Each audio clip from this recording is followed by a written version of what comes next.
And welcome everyone to Evo Japan Day 2 live from Fukuoka. I am here with Majin Obama to bring you some Guilty Gear excerpt action. But before that, Obama, I actually have a surprise for you. What's going on? I have a gift.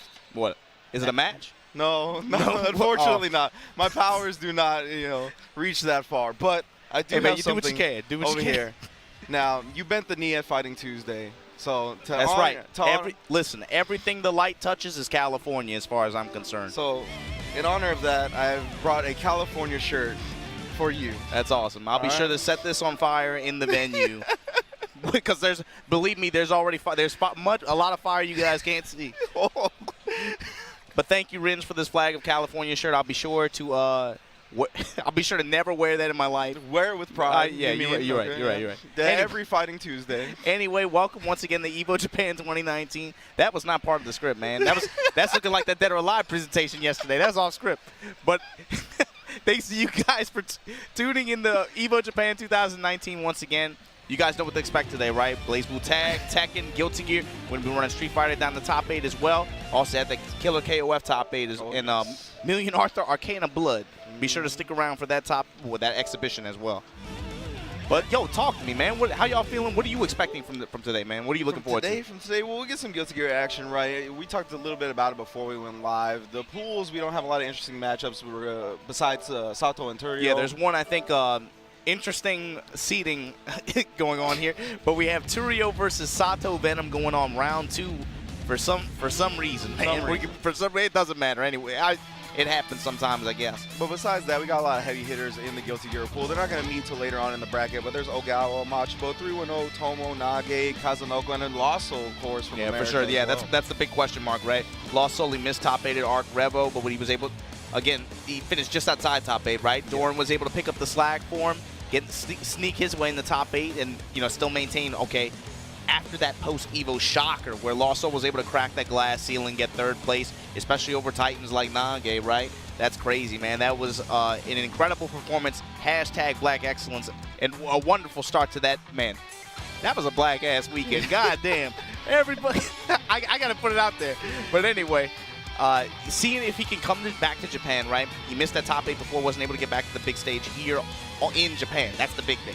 Being able to win here is a different story. That's I can't explain the difference. It's one thing for people here to travel over there and go win, right? It's another thing for the opposite. That's a whole different story. So I'm trying to see if Lasso can get back to that top 8 stage here. It's been very rare, right, in the fighting game community. Like, I mean, outside of a Justin Wong. And if you count Sonic Fox's win at the Invitational, but again, that was just an Invitational, right? That wasn't a full open bracket. It's not an open bracket challenge like that, especially for an Arcade Legacy title. That's the big thing, right? So there have been pretty big performances like that in the past, but something like this weekend in this game, especially this game that is traditionally heavily considered, this game is a lot like Third Strike, where we associate it so much with just with Japanese arcade scene, how they just take over the game. Yeah. So doing that in a game like this would make some waves, man, for sure. But other than that, we have some of the usual heroes, right? You got Nage, Machibo, Ogawa returning the Guilty Gear. He hasn't been playing a lot recently. He's been focusing a lot on Dragon Ball, has not entered tournament, have not seen him in arcades very much at all. Okay. Do you think that has to do with the state of Zato right now? I mean, historically, he's kind of shied away from the game as Zato's gotten weaker, right? That's an interesting... You've got an eye on you, Renja, I'll tell you what. I think that's just historically the way it's been. Yeah, so we're queuing up our first match here. It looks like it's going to be Johnny versus Muroken. That is a very astute observation. It has a lot to do with the state of the game. Of course, we are kicking off Guilty Gear Exit related to, you heard Obama, plenty of more action to come, not only with this game, but Tekken 7, Street Fighter, Million Arthur. Well, hopefully anyway. Yeah. Why don't make any promises? You're right. Don't write any checks your ass can't cash, son. But anyway, welcome back to Evo Japan. Let's get right into it. Once again, pools action here. Guilty Gear Extra Rev 2 something, man. It doesn't matter. It's still Rev 2. Like a jam Venom match. Hand warmer's almost complete. Jam Venom matchup, that's going to be interesting, right? I think Venom has rose to prominence here in this latest patch. We've seen people. You know, you say that, man. He's been good. He's been good. He's never been. He's been good. But He's I feel like been good. even more people are starting to take note of that now, right? With like Peppery Splash switching from Johnny to Venom and overseas. and stuff like that. But the thing is, all the Venom players here, man, they've always been haven't putting had bodies in bags. I mean, they haven't had those like big tournament wins, right? But I mean, if you talk about big stage wins in this game, you're really only talking about like 8 or 10 people, really. So everybody else is still fighting to get that big win, right? So many of them have these top 8 finishes. They make these really great runs in a given tournament, but they have trouble getting over those top players. Yeah. So. But that said, man, the Samas, the Isamus, all the Satos, all those Venom players, they've been doing, like you said, they've been collecting bodies in the game. It's not, if you think Venom kind of snuck up on you in this version, then you just haven't been paying attention, man. All right, so we starting it off. Break out Lucille. See how Jam deals with it. Backing up, getting some ball sets. Trying to cut off those lanes of the screen, right? That's something that can make it difficult for Jam. Even though her mobility is among the highest class in the game, right? Venom is still able to, if he's able to get some space, get those ball sets out there, he can just cut off lanes of the screen. Another important normal, remember that crouching S, you just saw it there, able to interrupt Jam so well on the ground, get below her knees, which, of course, Muroken has that upper body invul, right? Able to check her out of that, but also 6P for Venom as well. That forward punch, solid. Of course, built-in anti-air normal properties, but it's actually, it's an incredible normal on the ground as well. Multifunctional normal there. Gets a forward throw, gonna take her to the wall forward, of course. Bro, look at the, that's so good, man. It's not even about the damage necessarily. It's about the meter gain. It's about the wall carry. It's about the neutral control, right? Yeah. He's gonna be able to charge one card here. You get the Okizeme afterward too, but hold on. This Jam, bro, and I tell you what, man. Since Rev 2, her combos. They look like combo movie combos, man. They don't even look like this should most of this stuff doesn't even look like it should work. You see Muroken able to go through the pool balls like that, gets the standing low, burns the meter on the confirm. That's the burst back, and he uses it. Yeah, he wants this round. Oh, and gonna get it. Oh, that was a clean chunk. Yeah, with the counter hit, jump D, and is able to get the pool ball as well. He gets counter hit damage there. Oh, right in his face to start off. Got the corner pressure now as well. Oh, with the wake up 2D work. Yeah, a lot of good use of FD break to get his throw off. And remember, Venom is one of those characters we just talked about. He gets rewarded for his throw like that, even mid-screen. Gets Oki, gets wall carry, gets meter in return. It's worth it. It's too good. Quite a few characters that work like that have very, very solid their normal throw is just such a good tool. This doesn't look like it should work. This is so weird. Gets the bow. Cross-up jump ass. Wow. Grabbing the corner after the super, sending this to the third round. Yeah, and that's just a case of what Muroken was able to get in that time. He wasn't able to let Johnny set up. Able to cut off lanes on the screen. There you see that forward punch. Why did that hit her? She was crouching that far away. Why does that work? Yeah, it was great use of FD to push her out and use that. Yeah, wow, good struggle from Muroken there. Use the FD even after eating the mad struggle, right? He's able to get a big hit, get back to the center stage, but hold on. Jump H doing work for Johnny here, able to tag her after a neutral jump. You see him just putting that forward punch out there. He knows if she presses a button on the ground, if she tries to go in the air, it's going to check her both ways. Whoa, gets a far confirm here, burns the meter. Not the best punish on that burst, but unfortunate there. Muroken, okay, able to get through the blue balls using Muroken. Gets the puff ball push. Hold on now, building meter too. One hit away. Wow, the 2B. My man, anti-air sweep, gets the throw. God damn it, Johnny. Sweep. What in the world? That was corny as hell. My man swept her out of the air. What the hell? That's some Chun-Li ST stuff right there. That's goofy.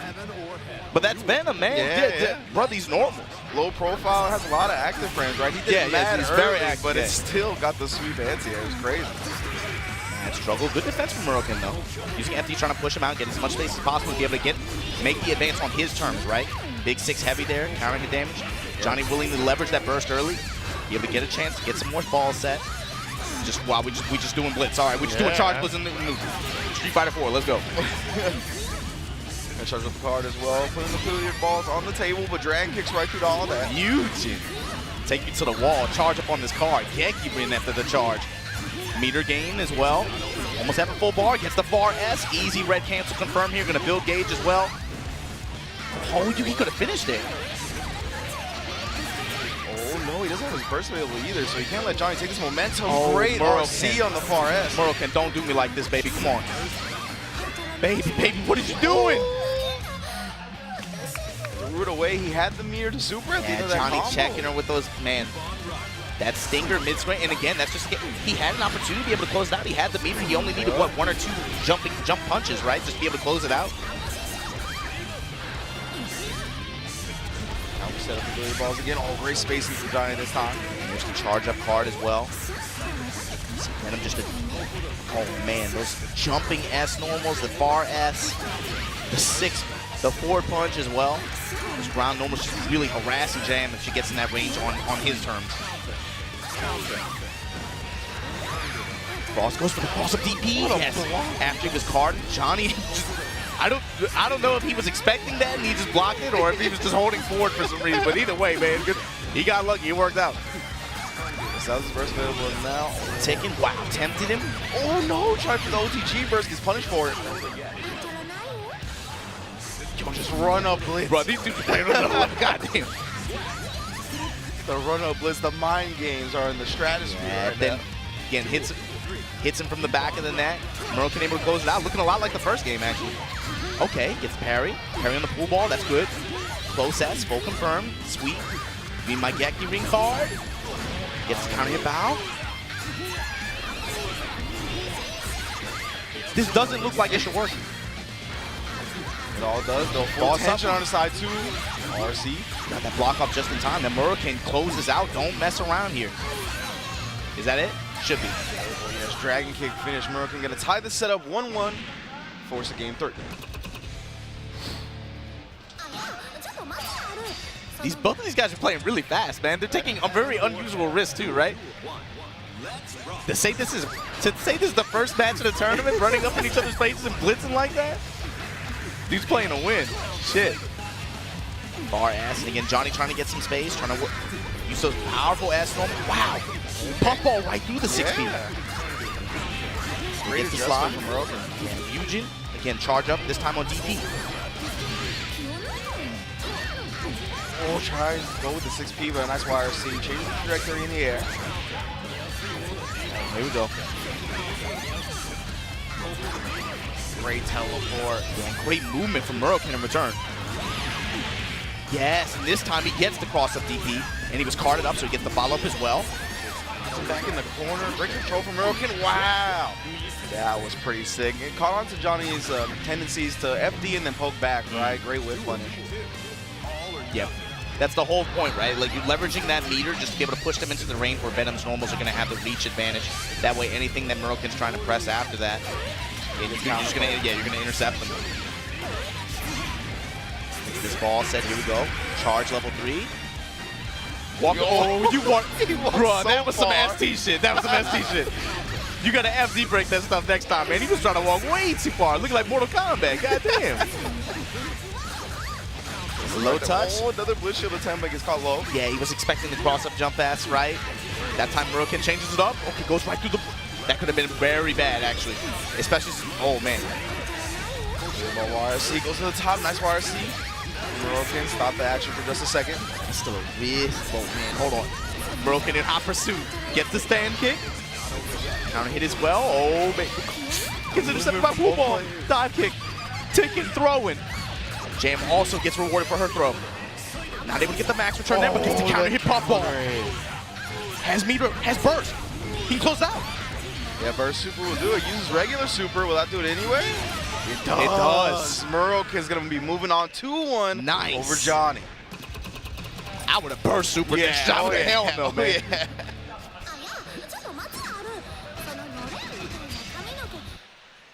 All right. Good stuff to Muroken. Yeah, great adjustments in that set, right? Really started catching on and countering the 6P from Johnny, countering the FD pokebacks with the long-range normals. Overall, just a great way to adjust the game plan with Jam. Yeah, and even when he saw that Johnny started going for just faultless defense in a lot of those situations, look at my man Ogawa's hat, bro. Look at his hat. I saw it on Fighting Tuesday. Mark, do you have the JPP? Oh, man. Do you have the JP commentary feed? Can y'all show the people Ogawa's hat, please? Oh, my goodness. But anyway, yeah, when he got a sense for a while, Johnny wanted to use his meter to try to FD in a lot of those situations. You also saw Muroken opting to go for throw in a lot of those situations as well. Throw or feint for the throw and then get the close kick interception normal like that. Yeah, did a great job of the puffball placements too. I really like it towards the end of that round, coming down. Yeah, got a sense for button press habits, right? Yeah. And in those cases where before maybe he would have hung back or even pressed forward in that situation, then time he just puts the puffball out there, counter hit. Yeah, that really felt like that was the story of the set, right? It was just Muroken downloading when Johnny wanted to press buttons and eventually countering that over and over That's again. a good set, man, when you see a slower pace download like that too, right? Because Johnny took the first game. Muroken ran it back. Good stuff. I think that's definitely a good set to watch when you're like learning Jam or learning Guilty Gear in general, right? See how people adjust to game plans over the course of the set. Little tells. Sosou versus Toku-Kun coming up next, guys. It's going to be another, what? Let's see. Match after that, we got Lakshmi. Shmi. What is that from? Shmi. Shmi? Hook? Hook and God? No. The Hook, the movie. I haven't. Mr. Shmi? Is that a real? That's the thing, I haven't right? shown you my list of unwatched movies. Oh, don't tell me that. You probably wouldn't be my. You probably wouldn't be my friend. If don't tell me you have not seen Hook. Anyway, Lakshmi versus Honjo. Pakuman. This dude, Pac-Man. We got Manny Pac-Man. You got Pac-Man. Manny Pacquiao. Manny Pacquiao. I was thinking the other Pac-Man, but he got banned from the league. We can't talk about him. Oh. And then Touso coming up next. Touso Millia. This should be really good. He was a TNA champ for a little bit, though. I remember that. He did have brief stint as a TNA champ. I think he was. I'm trying to remember if he was tag team with Consequence Creed. To be honest with you, if Pac-Man Jones is in Evo Japan competing in Guilty Gear, Bart, can we get Pac-Man Jones on stage? Who does Pac-Man Jones play in Guilty Gear? That's what I want to know. Hold on. No, he would have to play Slayer, right? Slayer? Does he play Slayer? Why Slayer? He just be mashing mappa punch, right? I can see him as a chip player too. I think because he was a cornerback, maybe right? So he got the fast, quick stuff. I definitely get. He's not a gentleman, so we can't play Slayer, I guess, right? But he definitely be punching people. Who just got punch normals? Punch normals besides Slayer? He might play Soul. Oh, he might play Soul. He might play Soul. I can see him. He's trying to choke people out too. Yeah, that's the other thing, man. That command grab, or not the command grab, just the regular He definitely grab needs a command grab, and he needs some strong punch normals. Yeah, he probably plays Soul. Yeah. Ain't nothing wrong with that, man. No, Soul's a very fun character, especially in this version of the game. His run speed so fast, right? They slowed down his 5K a couple of patches ago, but still pretty fast. Bro, I wish y'all could see my man Ogawa's hat. Bro, he's been wearing that hat. He got that hat last month. He's been wearing that hat every day for the past month. Oh, there it is. Bro, look at Ogawa's. Look at I asked him he's been dressing up a lot lately. It was his birthday last month. Oh, okay. I was like, so check this out. He was dressed up real nice one time when he came in and he had the hat on. I was like, yo, what's up with the hat? He was like, it was my birthday last month. That was his explanation. You saw Ogawa and Teresa doing commentary duties, man, and they couldn't fly out my man Johnny-O, man. Put a Majino Henny in the air for him. But we did our best, and they scrapped up as many players as they could and just put mics on them. It's like Wednesday night fights here, I guess you could say. They get whoever they can, man. Hey, Blade Strangers is on. Call up Bridge. Call up Bridge. We got an open mic. Call. Take flight. Yo, I took hella flight at Fighting Tuesdays. I'm sure. I tried to give somebody else a chance. I told you, man, look, bro, like buzzards in the canyon, man. You got to embrace that shit. You definitely do. If there's an open mic, creatures of the mic take flight. Let's go. I don't even play this game, dude. I'm doing this shit for clout. That's what the YouTube comment said. I don't even play this game. Yo, the YouTube comment said you don't play this game? They said it about KOF too. Oh, wow. All for the cloud, huh? He doesn't even. They said we ruined Evo Japan, man. How do you feel about that? You know, it be like that sometimes, I guess. If I ruined Evo Japan, y'all can hold that shit, man. Y'all can hold that. Let's go. Kai versus Johnny. Oh, never mind. It's a button check. I got baited. See, I don't call them button checks anymore because all the buttons are on the start screen, are on the character select screen. So, like, what do you call them? I call them hand warmers because that's what they are. I thought hand warmers. To be honest with you, the first time somebody talked about hand warmers in regard to fighting games, I thought you know when you play football and it's cold outside, how they had the little pouches that they put their hands inside? Yeah. I'm not gonna lie to you, dog. The first time, because it was Hungry Box, I think, right? He said something about the ham. I was like, what? Why did he? I was like, damn, is that cold in the venue? I was definitely like, bro, they don't have heaters in the venue. Like, why just turn the heater on? You know, some players do have something like that, though, right? And that's why. I was like, man, it kind of makes sense, right? I guess, but like, man, I feel like those venues should really just have the heat on. Yeah, I remember Nakia was going around with a Zippo hand warmer for a little while, right? Where it was legit just like a little battery pack that got warm and you just held it in your hand. Brent, I'm being dead serious too. I was definitely like, why don't they just put the heat on? What do you need hand warmers for? I mean, like, you can get those little packs, right, that you rub together, right? Like, get one of those.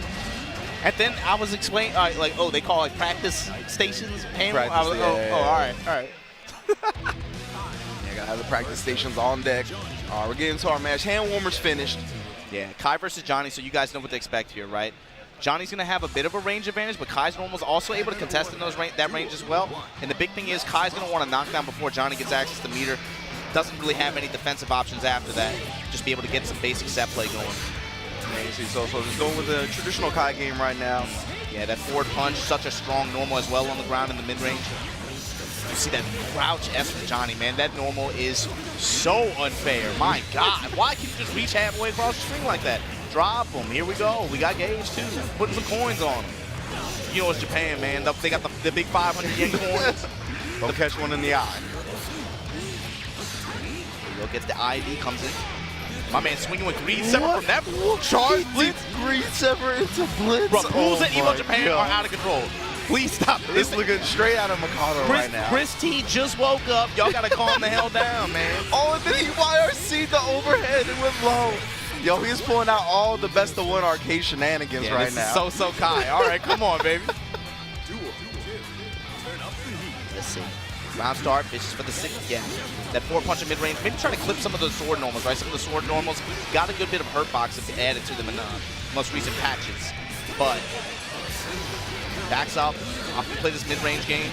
Tech jump P. You've seen tech jump P repeatedly from Sosou, trying to intercept Johnny along the ground. Very dangerous option to go for because Johnny has such a good close range normals to be able to counter that. Yeah, and he still hasn't been discouraged from tech forward and my man in neutral just put out raw pile and then hit him with the stun edge. All right, now that Kai's got that green bar. You gotta watch out for stun edge YRC, but he hasn't pulled it out yet. Toku-Kun actually getting the combo anyway and throws him out after the tech. Reset, goes for the throw, puffs that smoke on him. I don't care, I'm mashing throw. Comes in high once again. My man is ticking him with these new throws. He looked like he played some Street Fighter 5. Wrong finer. Yeah. All right. Level 2 gets the job done, able to follow up with the combo, taking the first round. Forward punch there. Now Sosou able to just run up. All that off of a crouch kick. Yeah. Seal pressure with the enhanced stun edge behind it as well. Gets for the coin though. Once again, that ground game, man. Max range crouch kick able to confirm the sweep. Once again, push to the wall. Anti-air Greed Sever. Resetting. After a drop like that, trying to FD him back into the corner, but Toku-Kun able to take advantage of some of those sword normals and then misfiner cancel, right? So that goes into a stance, allows him to move forward, create interesting pressure strings using it. Yeah, the only thing that I really fault Toku-Kun for, right, is they've been doing it with low levels of misfiner, so the cancels aren't as fast as they would be once you have level 3.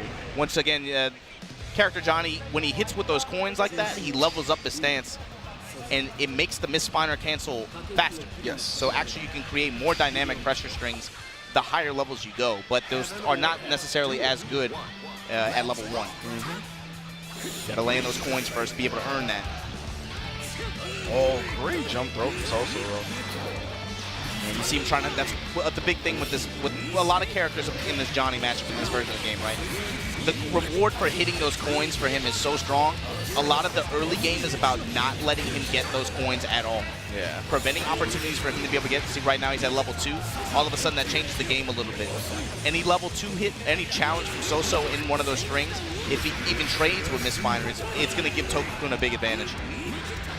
And potentially a chance to get up to level 3.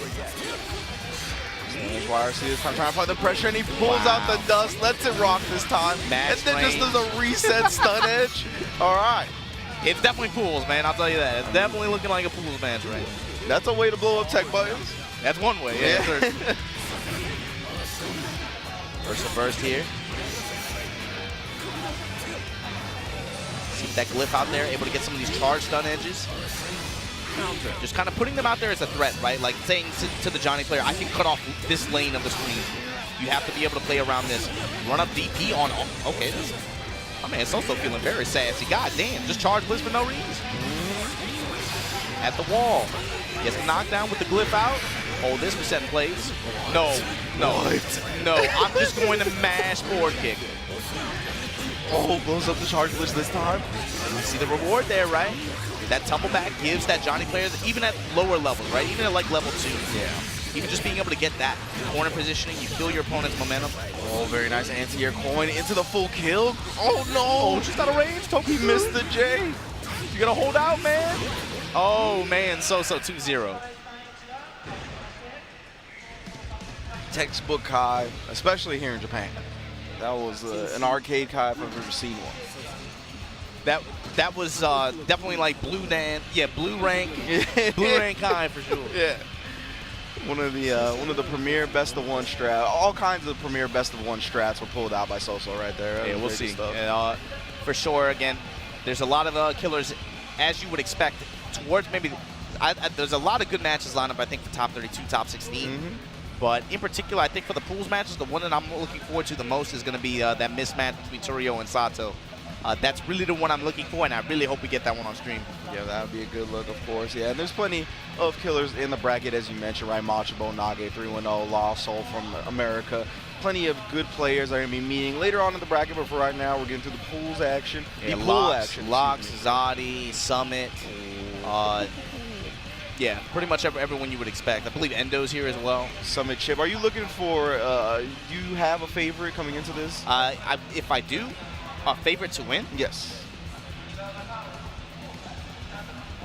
Oh, I mean, I would think Nage Machibo or Summit would be the best pick. I was going to ask about Summit. Do you think he's in the contention? I think he always is. Yeah, I think he always is, especially best chip. Yeah, I mean, he's one of those few people who have had those big stage wins that I was talking about before. I think you always have to have him in the conversation. Ogawa, I would put him in there if Tomo is also in there. Oh yeah, Tomo well. For sure. Tomo's also in there. Ogawa, I would put him in there, but I think he's been a little bit distracted recently. We'll see how he does. I'm actually really surprised that he even entered, to be honest. Teresa Jam is here. You got Locks. Who else? A lot of names from West Japan. A lot of names from West Japan, South Japan, I would say. Actually. But coming up next, we got Lakshmi. Mr. Shmi. Lakshmi. Mr. Shmi is Looks like we're getting right. I can't believe you haven't seen Hook, man. You don't know what Rufio? You don't know about Rufio? I've heard the name Rufio. Oh my god.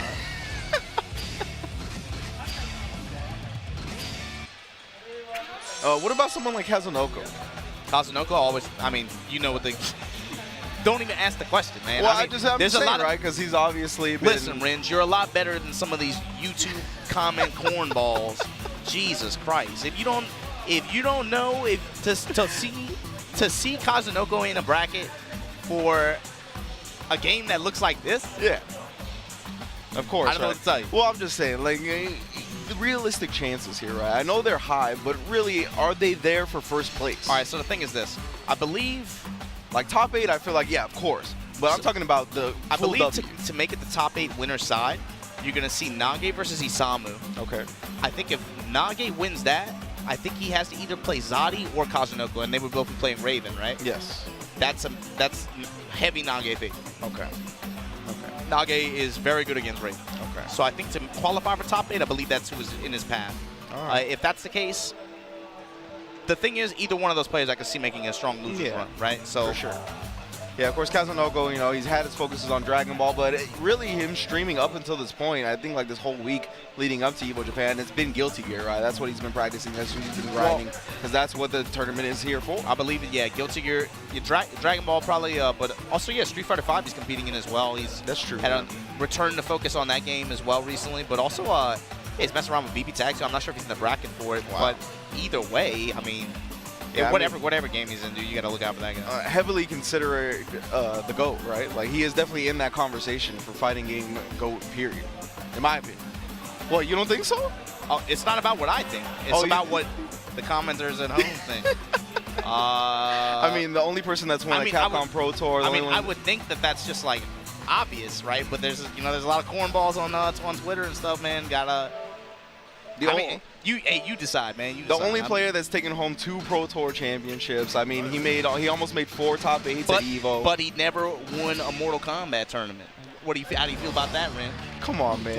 I like Mortal Kombat. No, Renj, no. Until he wins a Smash Brothers Melee tournament, until he beats Zero, until he wins a Melee tournament, and until he wins the IPS for Mortal Kombat 11, you can't tell me anything about it. You can't put him in any conversation. Get the hell out of here, until he wins the Injustice Pro Series for Mortal Kombat? Listen, if he wins a Mortal Kombat tournament, if he beats Leffen and Hugs and all the other California... My man Leff is from California now, too? Living large. He's honorary California. Definitely. Until he beats... No, Leff is cool. But until he beats Hugs in a first to 10, he has the 4 stock Hugs, I heard. And it has to be on poker floats. We don't play that Final Destination shit here, man. He has to be able to beat him. And I'll tell you what, when he does, I'll wear this California shirt. That's what I'm talking about. I will bend the knee. All right, looks like we're getting into our next match. Pass me an In-N-Out burger, man. Farp, give me some In-N-Out burgers right now. Let's go. Leo versus Baiken. And they got me again. God damn. Lakshmi versus Honjo. Lakshmi versus Honjo. So this is going to be Baiken versus Leo. Baiken is a character when she was first initially released in Rev 2, right? Kind of struggled early on, but since then there's been, 2 patches since then? She's gotten buffed both times, and to be honest with you, she's not quite as she's such a unique element in the previous iteration of the series, right, in the XX series. She kind of really changed the whole gameplay when you introduced her into that game, right? Like, but for this game, she hasn't had nearly the same effect, but I think in this version, she's very strong. I think she's much stronger. There are a lot more Baiken players doing work with her. It seems like they fixed a lot of quality of life issues that she had. Leo as well, man. I mean, pretty much the same character he's always been, right? Very strange adjustment to a 6B a couple versions ago. I'm not sure what's going on with that. But ooh, nice snatch out of the air. Baiken, on the other hand, also, becoming a lot more prevalent, I'd say. Yeah, definitely seen Baiken a lot more here in this latest patch. Man, I think that is so cool, bro. The fact that she's got like a little cannon under her dress like that, that's so cool. No, she's very well done in this game. Trying to FD trying to get in. Backs out. Oh, man, just dodge projectile, just knock down the corner as well. What a flash kick, man. Yeah, waited a second. A zombie right back at you, though. Lakshmi with a drop. Try to snatch him out again. Honjo has a lot of gear to make something happen here, but getting in without taking damage is going to be risky. Well, it doesn't maybe not necessarily has to get in, right? When you have meter for super like that and you get such a big return after, sometimes by looking for a whip. But it's not going to come, unfortunately. Jump D, cannonball loops. Lakshmi able to close it out here. Yeah, and that's the thing, right? It's so scary against a character like Leo, especially when he's burst queued up, when he has over 50 meter. Any touch is just minus 70%. This, I had just no idea what the hell they were thinking when they just gave this character that much damage. All right. Did my man just go over? Yeah, he definitely did just go over in the air. This is definitely, this might be the new American tournament, man. I tell you what. Let's go here. Pops him off with the 6B. Side switches himself. Kind of interesting decision from Lakshmi. Putting up shield though, Honjo. Finally able to get some pressure off here. Yeah, this is the defensive opportunity to be able to interrupt that string, right? But Azami wakes up just swing. Yeah, Honjo messed up his setup anyway. Gets the parry. We were talking about it earlier, man. I told you, oh God, reversal super. Cuts him, gonna get the corner for it as well. Meter built. Baits out the super. Punish. Bari in the red cancel. Lakshmi taking the first game. Man. You know me, Renja. I told you. One of the scariest experiences I had growing up was being at my cousin's house for a barbecue. Oh, yeah. And I was sitting on the sofa and a movie came on in 1996 called Congo. And but the movie opens with a gorilla just holding a human's eyeball in his hand or some shit like it's great. I remember you took the plate of food outside. You said, I've had enough. Yeah, I was like, I had to get out of here. Couldn't take that shit. And we're pretty much watching the exact same thing on the screen. Dunk him! To take the corner for it, Honjo leveraging that burst early. That running command grab from Baiken. You don't see it too often, but here you go. Gets a zombie stance. Zansen. Getting a push. Zansen red cancel this time. Reel him in. Lakshmi looking dominant here in winners round 1.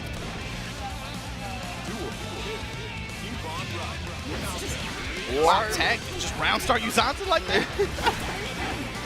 I got beat out by the far ass from Leo. Look at that use of a zombie in the air to be able to go through the fireball like that. That's something that, you know, a lot of Leo matchups, right? He can kind of put that far fireball out there. At least you press your opponent to have to do something, whether they commit to guard, whether they jump in the air to try to get over it, whatever. Baiken could just jump into it in a zombie like that, get through. Oh, nice parry. You can't depend on that as much. You go now, back turn stance. Gets tagged out of it. Honjo still with bad positioning here at the corner, but just has to run out like that. Good defense. Lakshmi, don't buckle here. Yeah. Oh, let him do it twice. Yes. The time that you have to punish that, a lot of times people will punish too late, so you just double shield and you'll catch them. Lakshmi does not bite at all. I'm not flinching. If you're not 100% ready for it, it can be difficult. Oh no. Jumps up, yeah, gets the crotch beat. Yeah. Dangerous burst, but Lakshmi doesn't. Oh, what? Lets him get away with button, I guess, flinch him. Oh, gets the counter hit touch, and that's going to do it. Lakshmi 2-0 over Honjo. Yeah, that's an interesting tool that Baiken has in this matchup, right? You mentioned the charge projectile, the way she deals with it. Because usually when Leo puts that out there, you're forced into some type of vulnerable spot, right? It's you force action is the thing, right? Like, characters that can deal with that situation by not doing anything have a really good time against that, because that's a pretty big and pretty important tool for Leo in terms of space control and being able to force opponents into situations where, okay, now you're in my range, right? Characters that can deal with that by just not doing anything, like, okay, well, now you just took away a full screen zoning tool from him. Yeah. Now he has to commit to getting in somehow, whether it's on the ground or in the air. But there you go, Pakuman versus Touso coming up next. Pac-Man Jones. Can we get him on stage? Pac-Man Jones, let's go.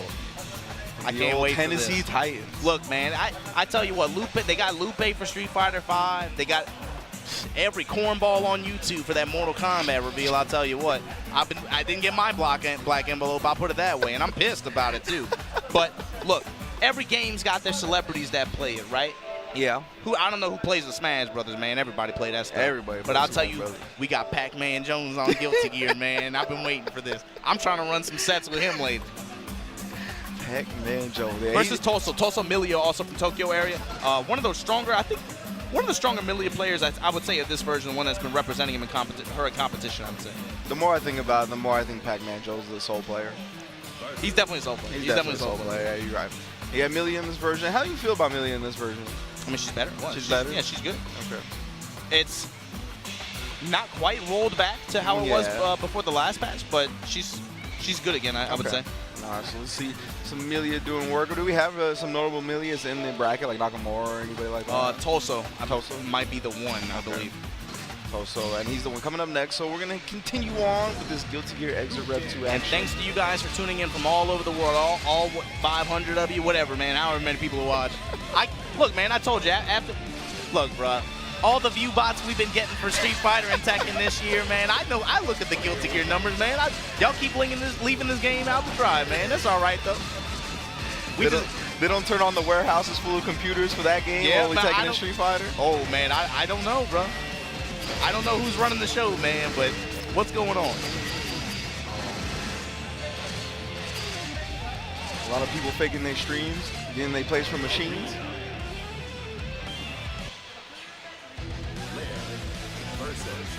We're getting into it now. So and never mind, this is not Touso, this is Touso. Oh, okay. I thought it was just a misromanization, but it's actually a different version. All right, cool. Leo versus Jacko. What do you think about this matchup, Rin?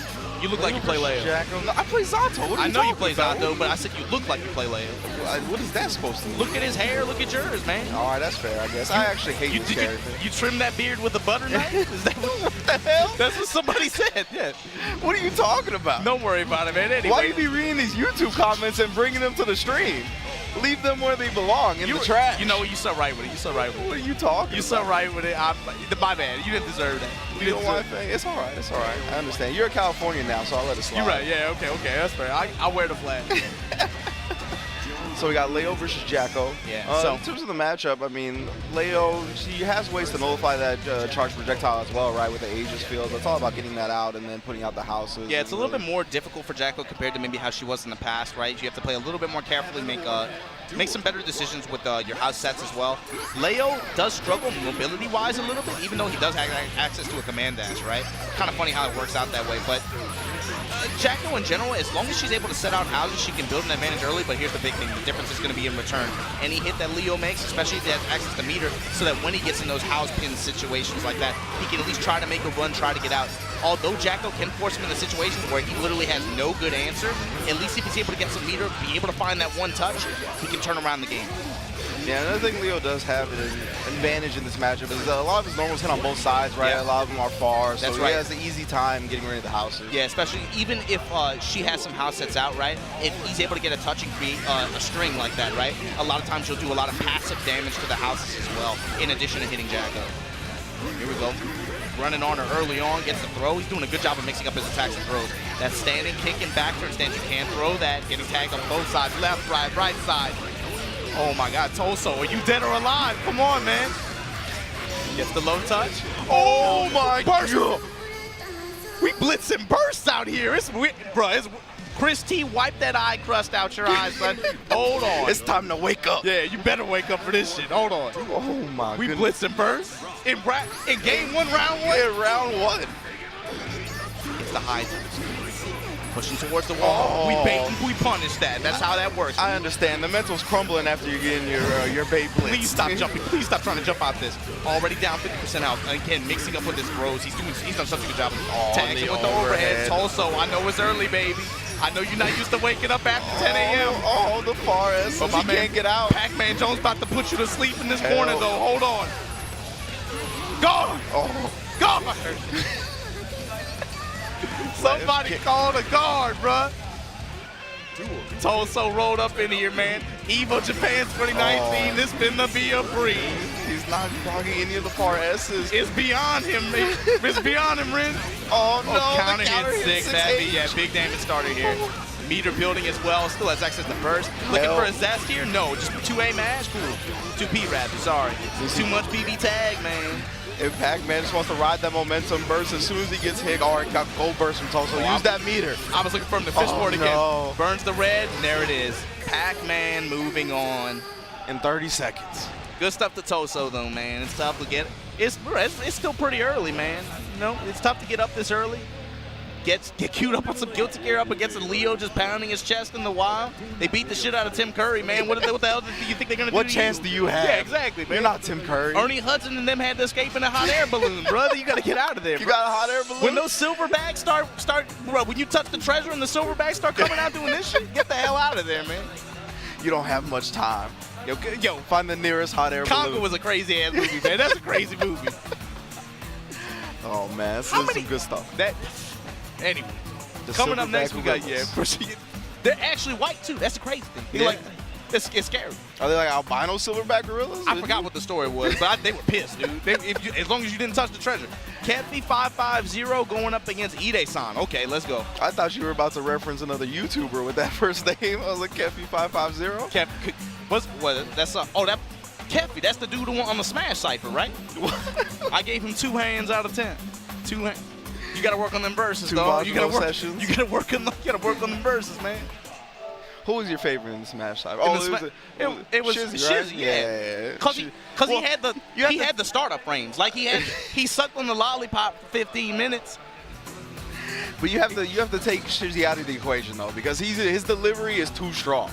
Like, cause he actually raps. It was like delivery, but it was also the enthusiasm too. Yeah, I think that's part of delivery though. I guess. Yeah, I guess so. Yeah, you're right. I think so. So you take Shizzy out of the equation. What like Smash player or content creator would you take? I don't remember. I guess like the big. There's 2 guys named Shofu, right? Is there? Yeah, there's 2 guys named Shofu. The Shofu, both of the Shofus, I think they're really well. All right. And if you ain't watched that Smash Cypher, man, go check it out. You messing Go up. check it out, man. It's crazy. Just make sure when they do another one that zero raps in Spanish, because that verse was not the business. But anyway, thanks to you guys for tuning in for this Guilty Gear Pools action here today. Like I said, we're going to be running at the top 8.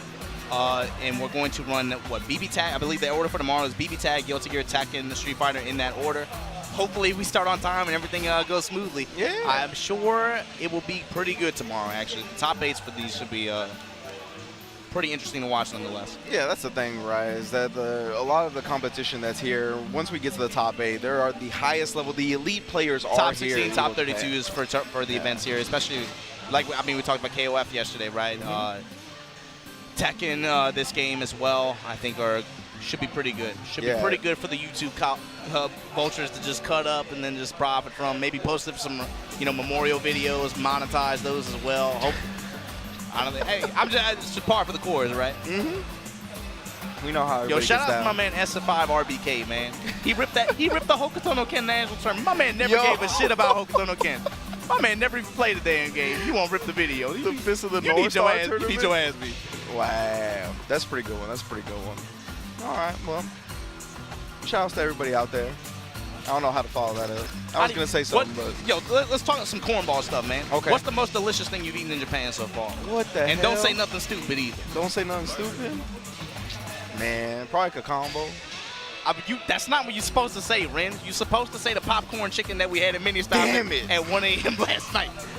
That I told him to cook. That was extra, second. And I told him to cook it extra crispy too, man. Oh, that's what it was? I say extra crispy and extra salt. Extra, okay, yeah. Yeah, you gotta get real grimy with it. You had the sashimi tech too? That was dope. What? What'd I do? What do you mean, the spices after? Oh, yeah. No, I mean, that's not like tech. It's just That's tech. What are you talking about? Why do you That's- keep saying that's not tech? It's just pouring pepper in a bag and shaking it, man. Yeah. That's all it is. But that sashimi doesn't come with the popcorn chicken. You buy that separate. That's tech. Well, when you combine two separate things like Well, that. look, I had company over, so I was trying to be polite, so I bought it. Okay. But I told you what I would do is I would walk to the place across the street and just grab 3 packs for free and walk out. I mean, like that's still if I was tech. by That doesn't nullify that. If I was by myself, I would have absolutely done that. Who knows what you would have done if you were by yourself, Obama, that's for sure. I'm glad we Californians are here to keep you in check. Y'all, you kept me human, man. I almost gave in to my subhuman nature. But you guys almost kept, went full Congo on us. You guys kept me in the human realm. Yeah, me in no pants, luckily. Yeah, thank God. That popcorn chicken was hidden, though. But yo, talk to us out there, man. How y'all doing? Talk to us on Twitter. Get at it, man. Use that hashtag EvoJapan 2019. Let us know about your core values at home. We want to hear all about that stuff. We want to hear you guys talk about what you like from Evo Japan, what you're expecting. Yeah, if you got any tips about shaving with butter knives or anything like that, send them my way. Somebody said you trim your beard with a butter knife. I had to laugh. That's a good one. I don't really get it, but like it's because you don't really trim your beard, right? I do. I mean, it's okay, man. Like, come on. The butter knife, you can't do your. I've been in Japan for a week. I don't trust the barbers out here. You told me not to trust the barbers out here. I did tell you that. So, I gotta be honest. I gotta be honest with you, man. They're crazy out here. $50 to shampoo. $50 to shampoo. I can't be down with that, man. But look, man, you got me a nice little fade right here. You see that shit? You got me a nice little fade this past week. And the cornballs at home, man, they're still gonna come at you with the hairline jokes, man. It must be tough, bro. When you're reaching for straws, you gotta just grasp what you can. I get it, man. Whatever's in reach. Yep. I totally get it. Man, all right. So what's our next match here? Kefi versus Idesan. Kefi 550 versus Idesan. All right. May in the building. Little girl hits like Bob Sapp. Oh, bro, when she starts swinging that ankle, man, we was talking about gorillas. That's a hidden gorilla. Oh, yeah. We were talking about gorillas a little while. That's an actual gorilla character. Just jump S, jump H, just swinging that anchor. Just press a button. Look, they said I could be anything I wanted to be, so I became a hitbox. So I became a hitbox. Just jump around, counter hit damage out the wazoo. Anytime you get clipped by that anchor, you're just dead. May is running around the screen literally saying, like, they're asking you to hold the comb. Comb my chest hair. Oh, man. Ooh, buddy. Thank you all for joining us here. This is just the start of Evo Japan Day 2, of course. We got Guilty Gear, Exert, Revelator action all day, every day. We got Tekken today, Street Fighter, Millia, Arthur. KOF top 8 later as well. Yeah, it should be good. Heavy hitters. Yeah, jokes aside, right? The KOF top 8, the Tekken top 8, and this top 8 should be pretty good. Oh, yeah. pretty good. I'm expecting some cool things. You guys got hell pockets on Million Arthur. Have fun with that. Oh, man. Have fun with that. But, who knows? That game is actually kind of fun, to be honest. Yeah? Yeah. I haven't played it. When it first came out, maybe like a year and a half or 2 years ago, I played it a lot of people were going in on it for like 3 weeks or so. So like I was like, all right, cool, I'll jump in. And then that one character came out, that one assist that came out, it's like grabbing in the club. Actually grabbing in the club, Yeah, I know. So we got May on the left, Axel on the right. Okay, interesting matchup. One that I don't see too often. Yeah, Axel has been not so popular, right? But I mean, in this version, he's pretty strong. He's gotten some additional normals, cuts off even more lanes of the screen, right? Yeah, I was gonna say this iteration of Axel, I think, still definitely in the upper echelon of Axels throughout the game's lifespan. At least, at least for Xers, right? Yeah. Gets the standing kick string, harassing up from far away with those punches and jump slashes. You see just like the range, the control that Axel can bring to the screen, right? But it does give Keffi the space to be able to safely summon. We see the beach ball, the dolphin. Man, I love otters, Renja. I'm a big fan of otters and sea lions, personally. They got a lot of cornballs on Twitter, man. I might be one of them because I like every otter video I see, man. They're adorable creatures. I'm about that. Unless she's summoning them for the beach ball, no, get the hell out of here. Everything that's cute when it comes out of May is not cute anymore. Man, they need to turn up the tunes on this, man. It's good little level. I like the snow variation. Yeah, why is the dolphin just threatening? I've never seen a more threatening dolphin in my life. Yeah, got a juggle there. Didn't complete the combo, but here comes Idesan. Axel Bomber, red cancel, able to tag him one more time.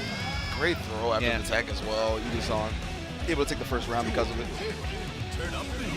And good of Keffi to hold his burst there too, right? Didn't give in to any ill temptations like that or anything like that, especially in that situation. Axel's so good for a lot of his air combos, being able to deal with burst very well.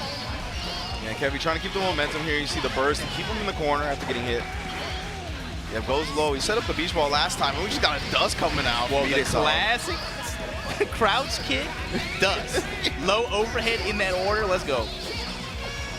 Whoa. Putting up these 4Ks. Gets the forward heavy, counter hit. Got the ground bounce too, but no conversion, but stand kick punish on the slide. Reel her in. Get over here. That's that real Mortal Kombat. Hold on.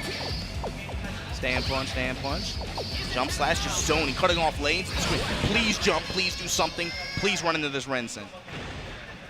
Yeah, that's the thing, right? If you don't have a lot of Axel matchup experience, he's just going to be pestering you with his long-range normals constantly. He has the ability to overhead. And even when you get in on him, he has a decent DP, so. Be aware at all times, starting off with the check low and then the cross-up. Oh, I might want to get real close with that command grab. Nice poke back. Down forward punch. Very important normal for Axel in his arsenal, right? But can't be able to get early advantage here, putting out the Sparrowhawk stance. You got to be able to, if you play Axel, you have to be able to see how they react to it, right? Just to see if they know how to deal with it. Yep. Test them, make them think about it. That's one reason why May can't be too trigger happy with summoning at full screen. But the truth is, Idesan hasn't done a good job of establishing it. Yeah, especially when he has full meter right now. He can go Sparrowhawk stance, get a couple of shots off for free, but essentially, what a follow-up to that clash. He put that dolphin in. He beat that dolphin with some change, man. Hold on. Oh, just ran it right back. All right, well, if the first one didn't hit, the remix did. Trade around start, coming in with the heavy. Counter hit ground bounce as well. Axel bomb, we're gonna end in the corner. Gets the 2K starter, here we go, gets the sweep. Momentum building. Keffi, not a lot of meter to use here. Finally be able to build up a bar, gets a jump in. Ride that dolphin, gets the close S. Good mash from Idesan, and again, harassing with the jump punches, the jump S's. Keffi really doesn't know how to react on defense for the most part. Slide red cancel though, and yeah, it's going to get the side switch and a good bit of damage. Good grip in return. Jumps on the other side, able to maintain the corner. Yeah, low profile with the 2L though. DP red cancel though. Not going to be very high damage. Yeah, could have gotten a little bit more. That's okay though. Still able to get his knockdown here. Establish pressure, get back to neutral. Trying to fish her out the air with the 6K. Full screen like that. Bad burst. Never burst in front of that character like that. Especially the way a lot of his combos end too, right? You have to be very, very careful with how you burst against him. And you see why right there. sitting duck right in front of the man with the chains, and that's going to be it. Yeah, it just looked like a lack of matchup experience, really. He really didn't understand how to react a lot of the times on defense, right? You see him FDing out of the strings, but then he didn't really want to do anything after because, of course, Axel has long range on his normals and specials and whatnot.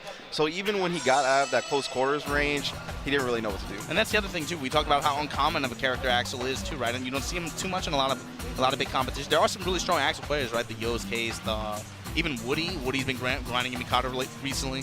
There's a few out in West Japan as well. What else am I forgetting?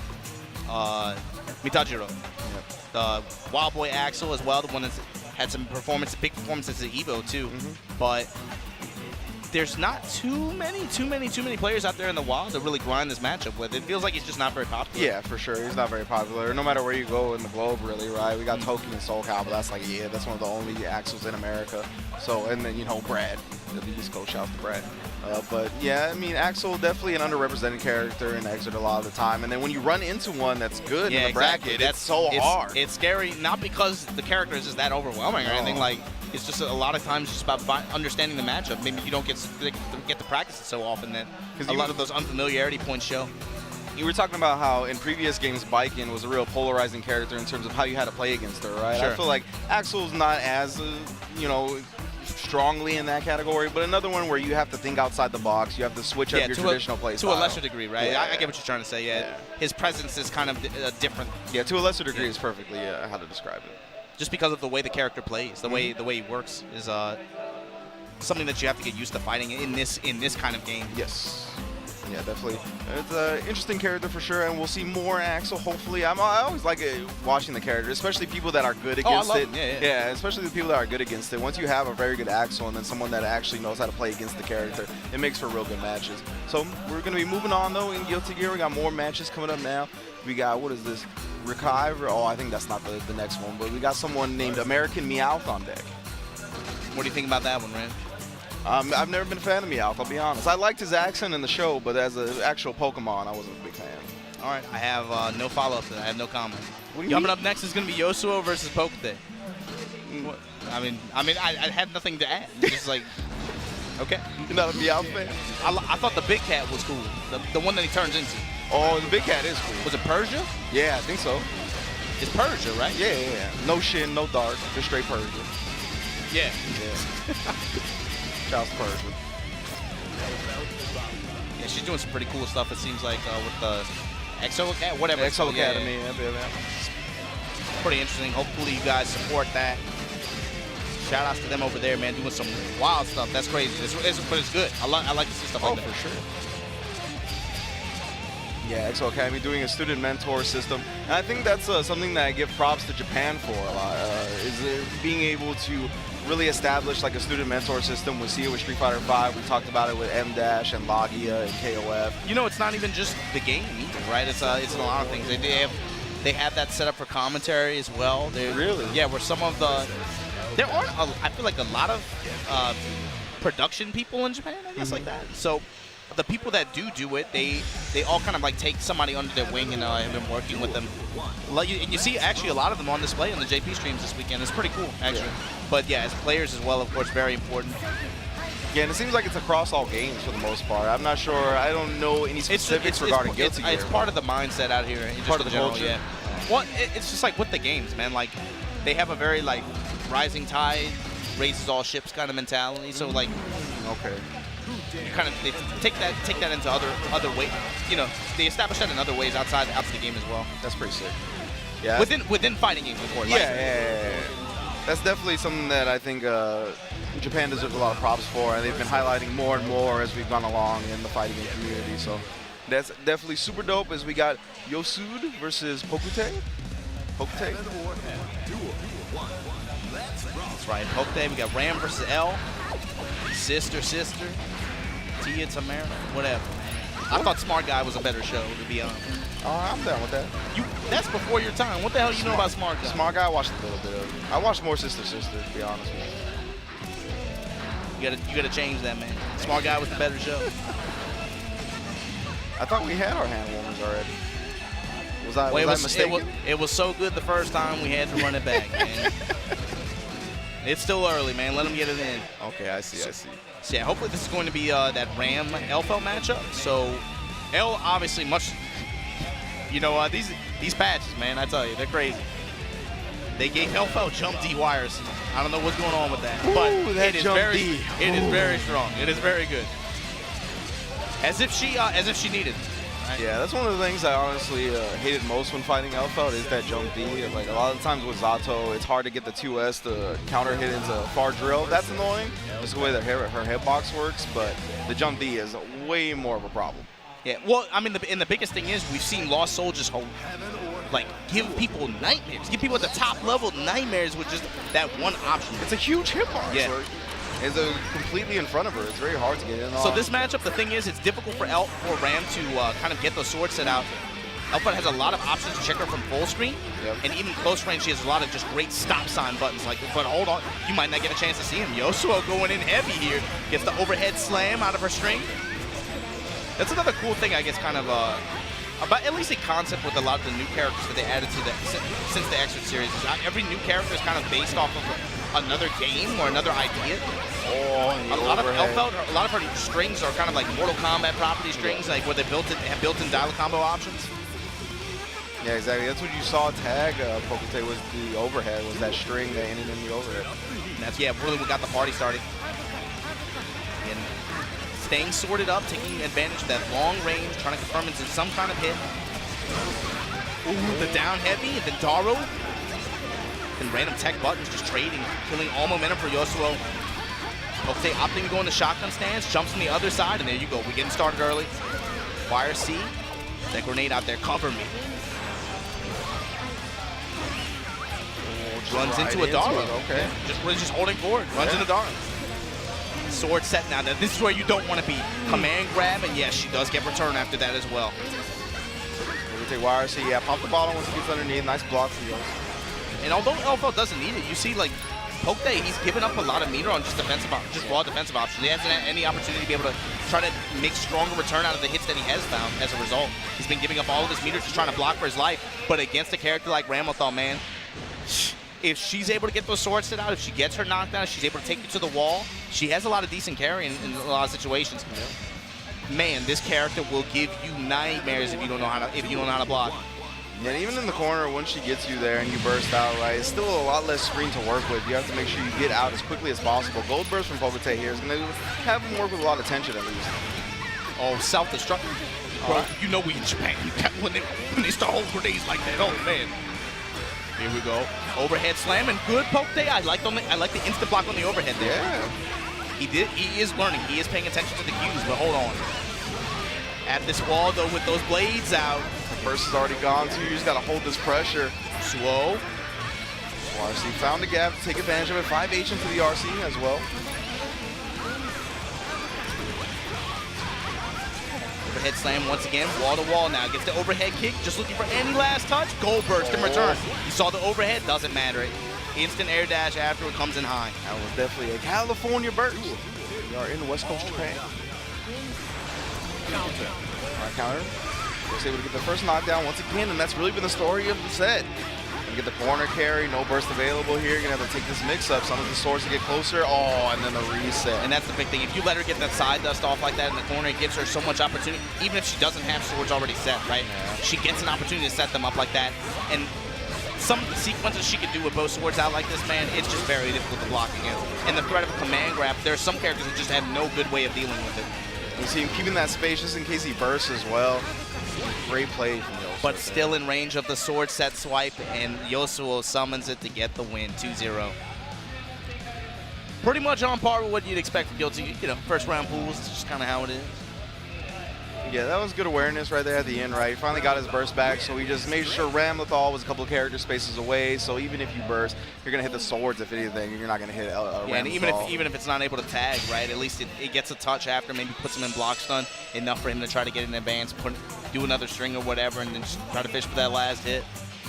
Really just kind of a checkmate situation there. Yeah, that's one of my favorite things in fighting games, right, is the fact that you can really hard read people's defensive options and just counter them. Well, that's what so many people talk about in this game. That's what's so fun about it, right? Because offense is so overwhelming. Offense is so strong in this game. Characters have such strong offensive options, and the way that the system's kind of allow for that as well. But there's defensive options that will allow you to combat them if you can use them well. And that makes it fun. It makes it fun to see people at the top level, how they can get out of these offensive sequences, how they can break some of these offensive situations, right? How they can defend against a strong Okizeme when you give them tools to be able to do it. That's what makes it fun. That's what makes it interesting. Defensive options are fun. And we're going to see more people utilizing those defensive options. After a quick break, please not go anywhere. We'll be right back on twitch.tv/Evo. トニマルです。最近のいいこと？あ、この前オーディション受けたんですけど、受かって仕事もらえたんですよ。再現 CG の仕事なんですけど。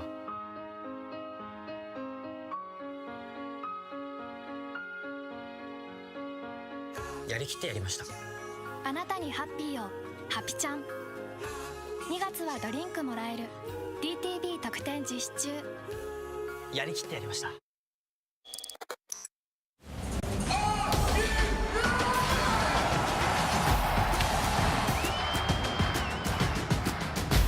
He has no idea where these two terrorists are, and now Mo's position is known. Oh my god. IEM champion!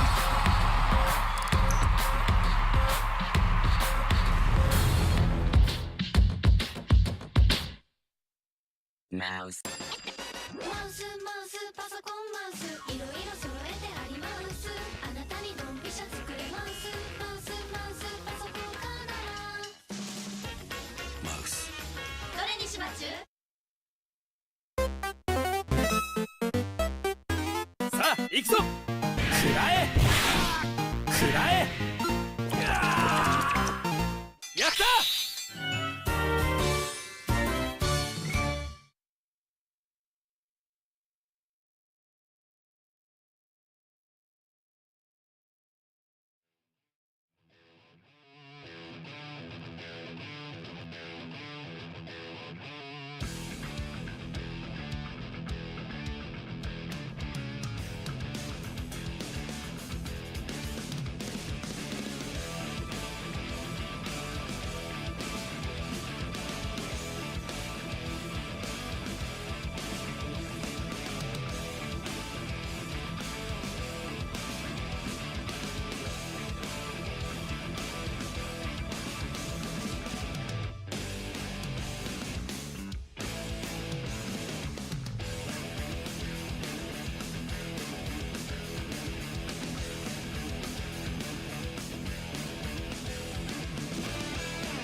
Guilty Gear X and Rev 2 pools here at EVO Japan 2019.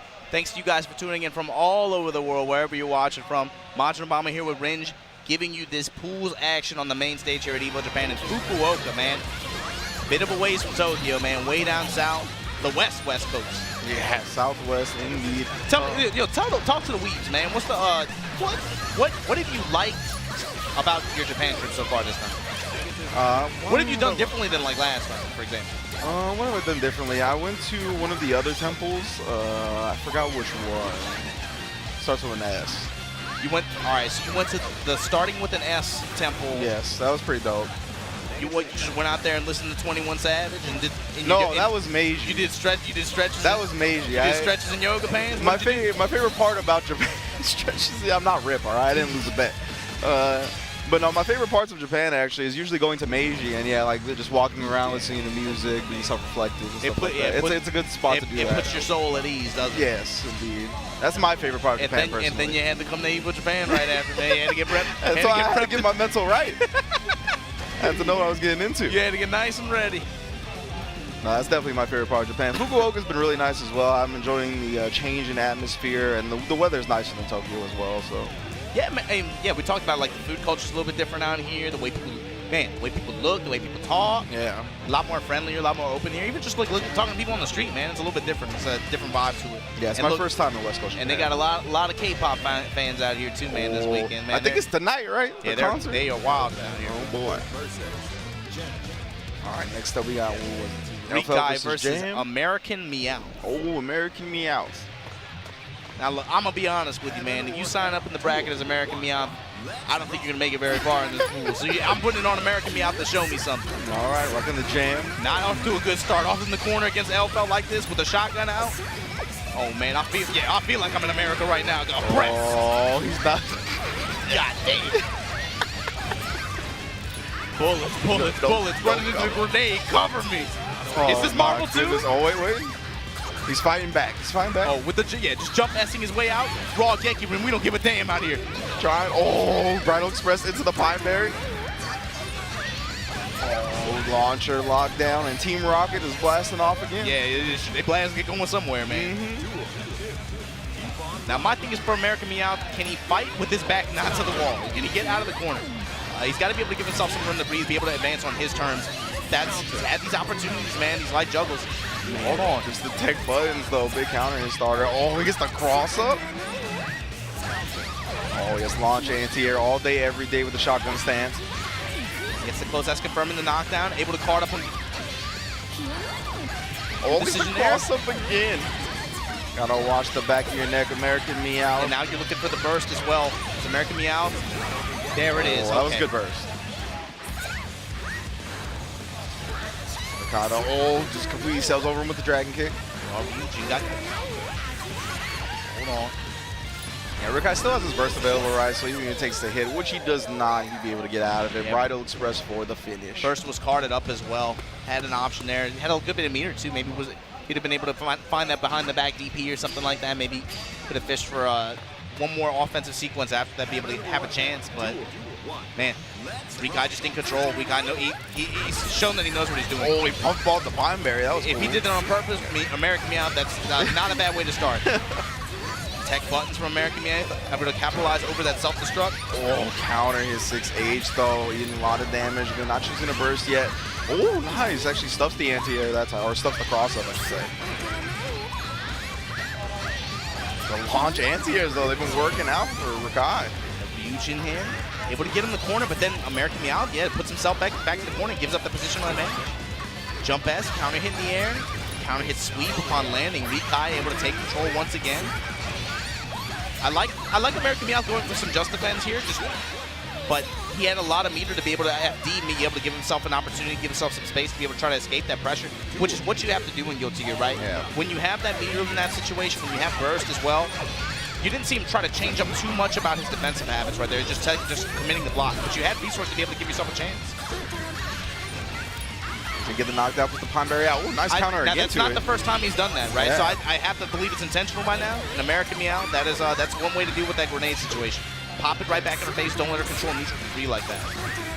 Yeah, he's making adjustments to some of Rikai's game plan, but it's not looking like it's going to be enough so far. Again, he gets caught with a shotgun in the far S, has him in the corner. No burst available from Meowth either. Second to the Pineberry explosion, so he's got the corner at least. His tech buttons have been very strong. He's made good calls each time. Which raw super? The shotgun, yeah, that's going to hit. Hellfire. That's going to be good damage. Gonna get the corner as well. Good use of FD from Rikai and return to push her out. Put that pistol on her, man. Rikai over AmericanMeowth, but look, good stuff to AmericanMeowth coming out here to Japan, playing some Guilty Gear. Gonna go have a chance to lose her still, right? But man, this is tough. This is a tough game. Good stuff to him being able to come out here. There ain't too many people coming out here traveling to play this game on Japan's turf, man. There are not many people doing that. I gotta tip my hand off to him. Yeah, for sure. Yeah, AmericanMeowth, in that situation, right, he was just going to have to make hard read after hard read after hard read after that first super, right, because Rikai still had his burst available, so it was really, is he going to burst? Is he just going to FD out of my block string? What's he going to do? And you really have to react and try to anticipate and counter those defensive reads, but it was going to be tough when he didn't have a burst available and had so little life. And hopefully we'll see more from him in the loser side. Again, that's just early on pools action here at EVO Japan 2019 with this Guilty Gear Exit Rev 2. Let's see, what we got coming on next? Okay, a familiar face, multiplay legend, Abegen. Abegen. I first was familiar with him with level 3 X Factor She-Hulk. That's where I first got familiar, but he's been in the scene for a lot longer than that. Yeah, played pretty much everything under the sun. Walker Gaming, Abegen going up against Iiakuto. Iiakuto, are you familiar with that person? No, all right. So Abegen, of course, a Potemkin player, right? He's always favoring the big bodies, wants to grip you in whatever game he plays. So we're gonna see how he gets that done with Potemkin here, who definitely struggles in Exert. He is a big body enthusiast, that is for sure. So you can expect him to play grapple characters, like you said. Big bodies in whatever game he plays, maybe even in real life too, man. Yeah, from what I've heard, in real life as well. He is a big body main, for sure. So let's see what his, even though he hasn't been so razor focused on this game, right? This is still a game that he has obviously like very strong background in. He played for a long time in the XX series. My thing is Potemkin up to par or good enough to be able to make this run in maybe top 64, top 32 inches way towards that? Because for this game, if you're not grinding it, man, if you're not consistently playing this game like that, this is a tough game to have success in. Especially with Potemkin, right, on top of everything with else. Pot, yeah, that's the real thing, right? Yeah. With Pot, your defense and your inputs have to be cleaner than just about any other character, to be honest with you. Even despite it's not even so much execution heavy, although he does have some of the most execution heavy stuff in the game, right? I think one or two maybe the most difficult things to consistently execute, but it's about what Pot forces you to do and the way he forces you to play. You have to not only make good decisions, but your blocking and your IB, in particular instant blocks, have to be on point. You have to be able to hit that on any string in the game if you really want to be able to open up some gaps and create opportunities for yourself to be able to get some, again, take wins, to be honest with you. Yeah, it's not like a Soul, right, where you have a DP and you can rely on. You don't have any of those. Yeah, you don't have any stuff like that to rely on. It's not like Raven, where the execution isn't that bad. You can go back into it and hop real quick into it. It really needs you to be grinding constantly. It's a good test of game knowledge. Yeah. So we get hand warmers once again, real quick. Abegen on the Potemkin, going up against Ino. Ino, of course, a menace. Guilty Gear Exert.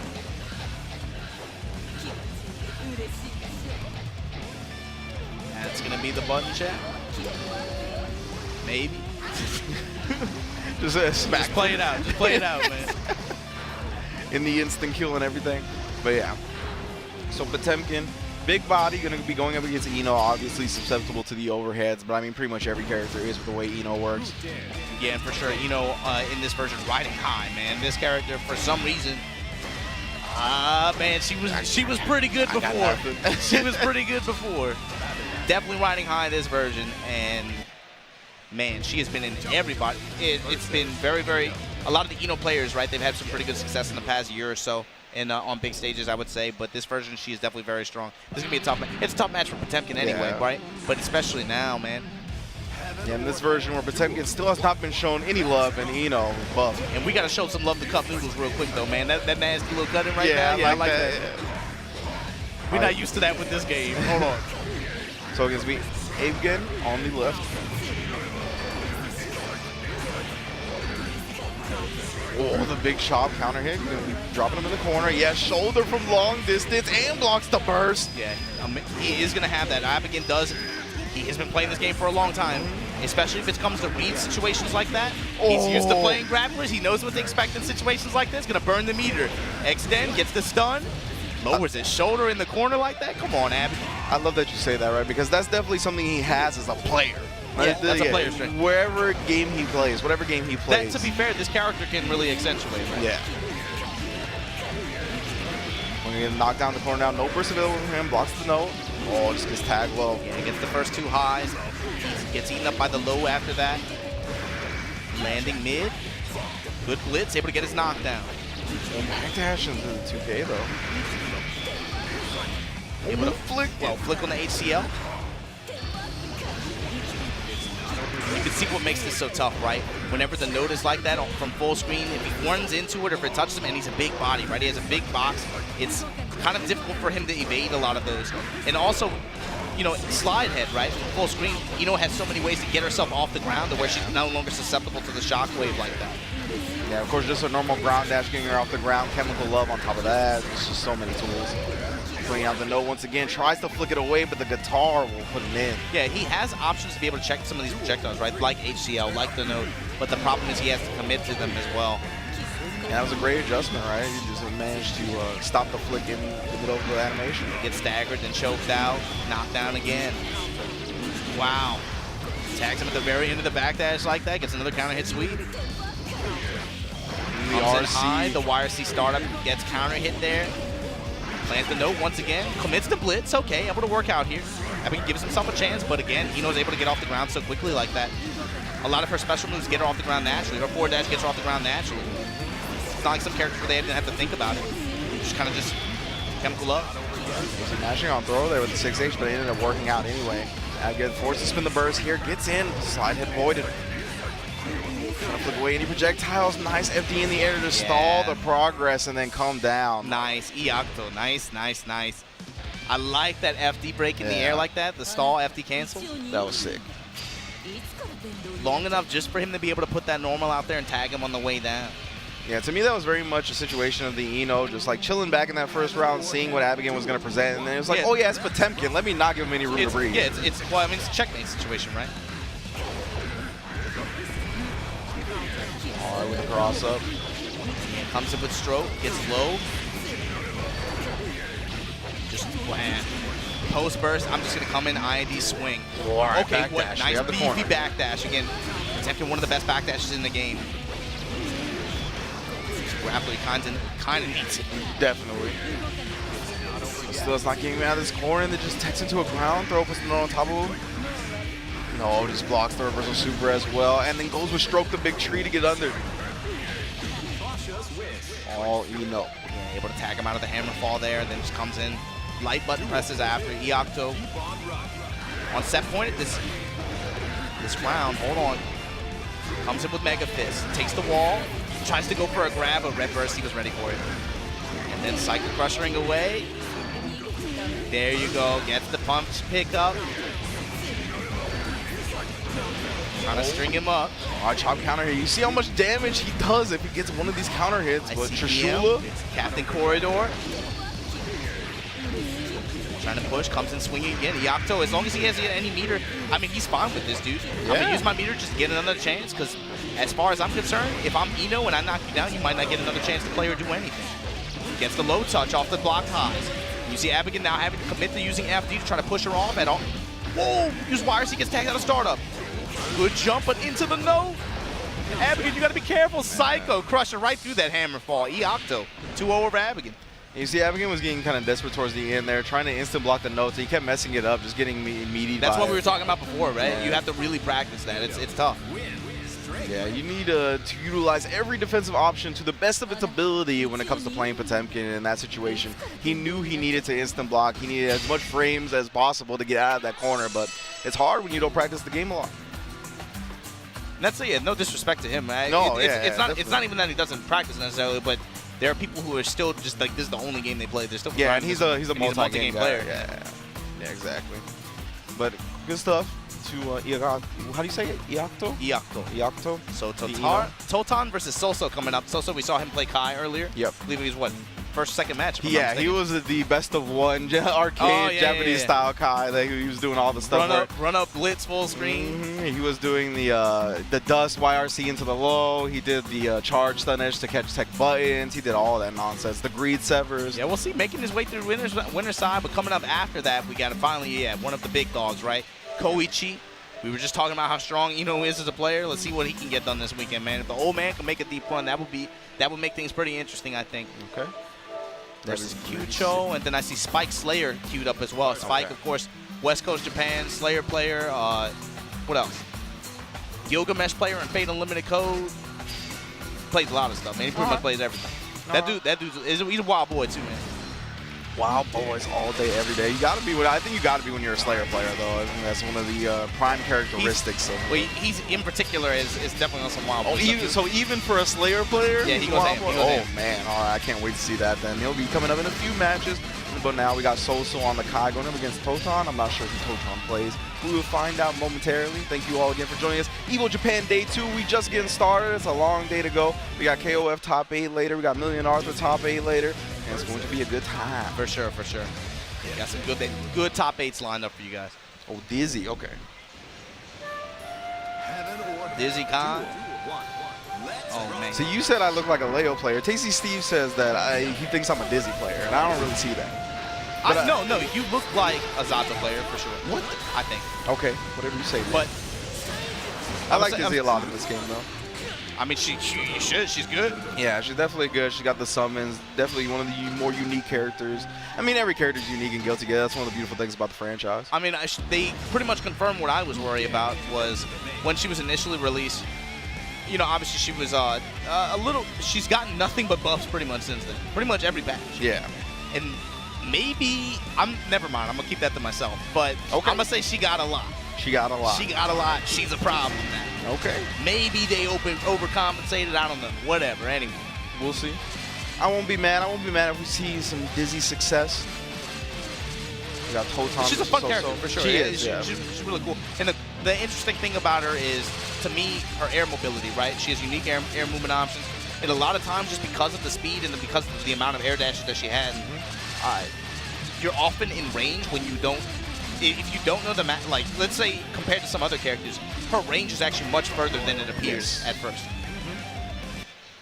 Yeah, it's easy to get caught off guard when defending against Dizzy if you're not familiar with the matchup. And because, again, when you have double air dash like that, right, you can just, I can back up and then come in. Yeah, exactly. Right? And she has summons to cover that. She can essentially feint with her air movements. So, yeah, exactly. Just the way to start it off, right? Off the bat, just leverage the movement, right? Kai is also super strong, especially up close, right? You see putting the people's elbow out there. Able to get some decent return off of that as well. Kai pretty balanced, right? Wow. Able to contend with her in projectile wars, but of course Dizzy gets the slight edge just because of, I guess, how much hers control and the return that she can get off those bubbles and stuff as well. But the thing is, Kai, if he's able to put her on her back early before she gets access to meter, bomb her to this wall. Staying as aggressive as ever. And then reads the tech and goes up for the air grab. This man Sosou is putting in work right now. Great blitz shield. He knows how to cover his missteps perfectly. That's just that's call outs too. Yeah, for sure. Run up glitz like that. Run up air. Checking on the laserfish. Ooh, weird flash in the air. The big thing is, either moving past those bubbles or just getting out of their way entirely. If you can remove their influence from the match, always really good. She just jumps out. Yeah, you're gonna YRC pause it in the air, let the ice fish run out. And Bryn, that's dangerous, man. Holding up against this character, that's scary. Sosou has him in the corner again. Oh, and this time he doesn't hold up, gets thrown. Oh, but tech forward buttons, that's what Sosou's been doing. And then again, overhead YRC into the sweep. Burst out, laserfish gets a 2P mash, but nothing after. Oh, stunned ever backdash. That was great stuff from Totan. Low touch counter hit, put the pylon out there. Comes in high. Wow, Crouch S able to perfectly anti-air, but he doesn't get the max return there. Hold on. Ice spike. Laser game trying to FD to avoid the chip. Doesn't have a lot of tension to work with though, but passes the Totan bubble. gave it up. He put the bubble out there, was trying to touch it with the punch, right? But maybe that's too much. Maybe he should have just tried to go for an air-to-air. I mean, it's tough against Kai just because his air normals are so absurd, right? But maybe even letting the match get to that point was the real mistake, you know? But he gave it up. Oh, Totan. Yeah, very close to taking that round, but it's going to be 1-0 Sosou now because of it. And again, he's just working the same screen, pops the bubble on him that time. That's what you're looking for. That's what you're looking for. And this is kind of a difficulty that Dizzy has. If she doesn't have meter in a lot of situations, it's tough for her to convert from a lot of those air hits into knockdowns. Like that, right? But at least she's going to be able to get a chance to summon and then try to get corner control after. Yeah, and the grab game has been working out well. Reposition herself afterwards, yeah. Oh, and then the ice spike doing going nowhere. Sosou bursting with a flashing light. It's a dangerous bet to make. And that's the thing, yeah. If Sosou is not going to be able to try to cut off lanes with stun edge like that, it kind of gives Dizzy free reign to at least just put summons out there. A good dance here. Getting in close and getting the stun dipper on the other side, presenting. Round 6 heavy, intercepting out the back that. Run into a flame bubble though. Now here's a knockdown situation. Goes double high, but unable to convert after. Sosou just swinging. Uh-oh, danger. First danger time of the night. Read sever. She goes right in the super. Gonna pin her on the wall. No. Charge blitz. Mistimes the punish though. Just mistimes it. Right into a bubble of his own. Hold on. Totan with a chance here. Not a lot of meter to work with, but he's able to get a big touch, get a knockdown. He's got a chance. That was great far as to get rid of the Firefish. This is a start. Laserfish.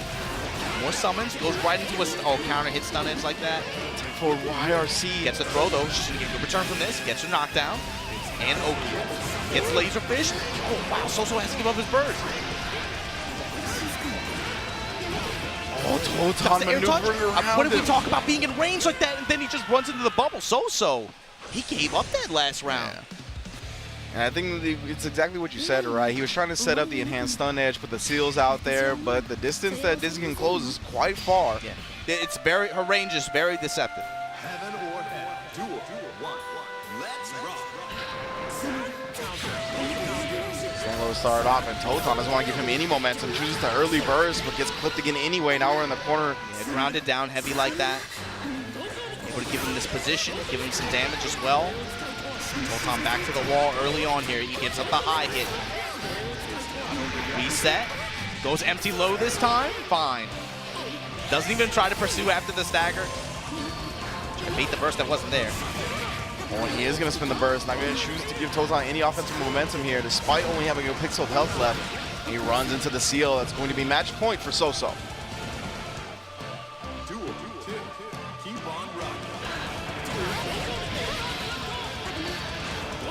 High touch there. Oh, wow. DP as you run up after the stun dipper. And that was, yeah, Totan didn't get the instant block in the last hit of Dipper, right? But he was just looking to just try to establish his turn like that. My man's DP in his face. Blocking the bubble, blocking the dust. But this crouch S anti-air, gonna get the counter hit here. Not gonna get a knockdown, but go for a summon. And now, no, gonna redo it. Yeah. That jump ender like that, again, Dizzy struggles to get knockdowns from the high air situations like that. So she has to take advantage to try to reposition herself on the ground or get a summon out. And then try to fish for the knockdown afterwards on the ground. Oh, great jump K. Interrupted, putting Totan on life support. The YRC ended right. The laser clipped the sword. Yeah. Followed it up with the ice pillar as well. Enough damage to force a final round. Totan ran that back. Oh, man. Oh, backdash. Perfect backdash to the throw. Ice spike ender. Sosou gives up burst early on. Hold on. In a second. Oh, counterfish coming in after the pylon.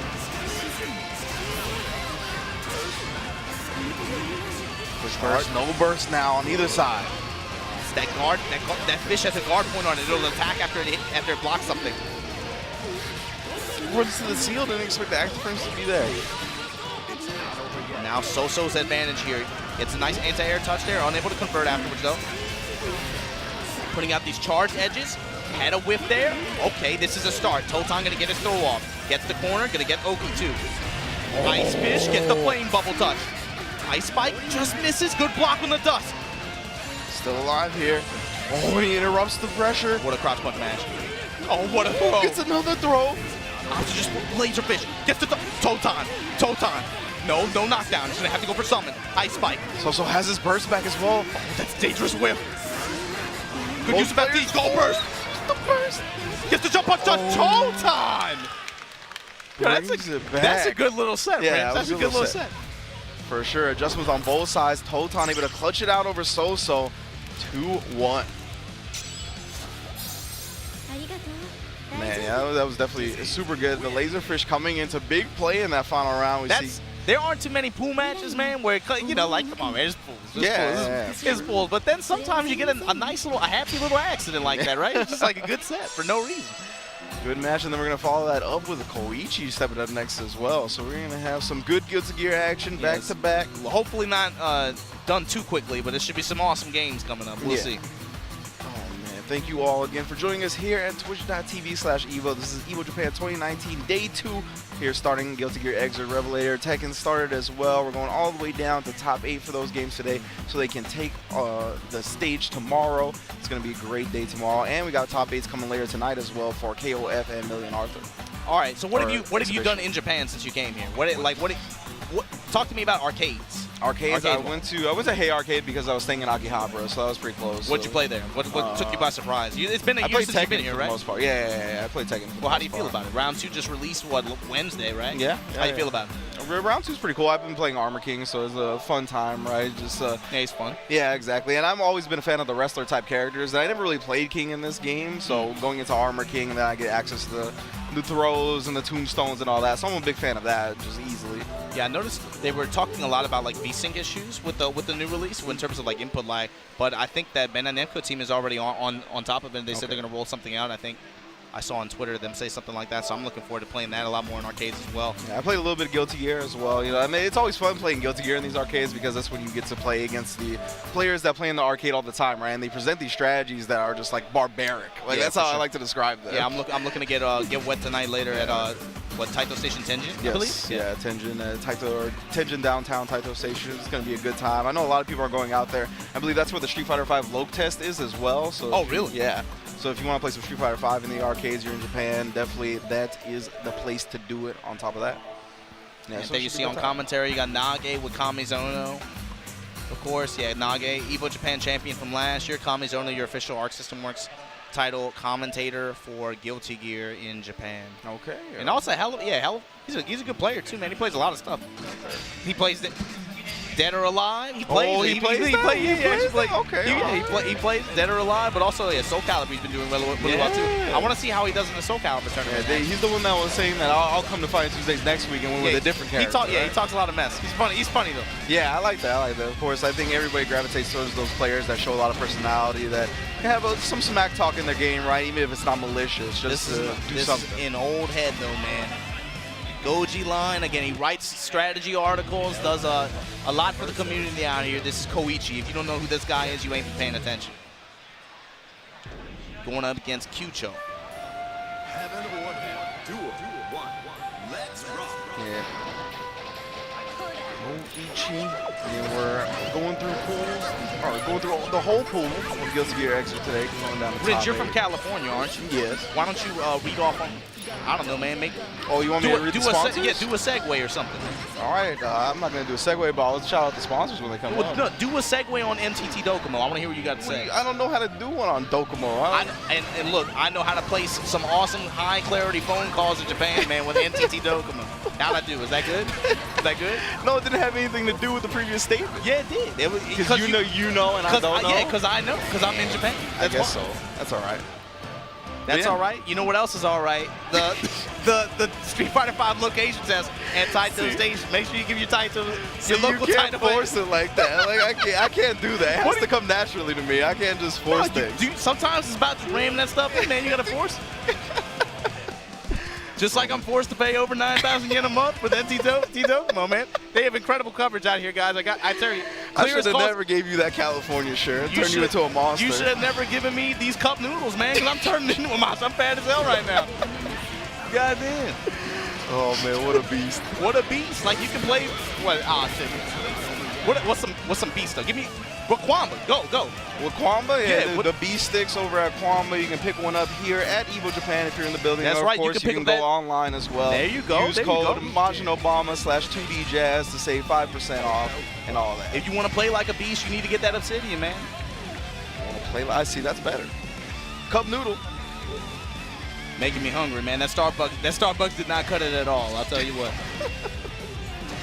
I got the scone. That was good. The American chocolate chunk the scone that exclusive doesn't scone? exist in America. There's a lot of stupid stuff like that, man.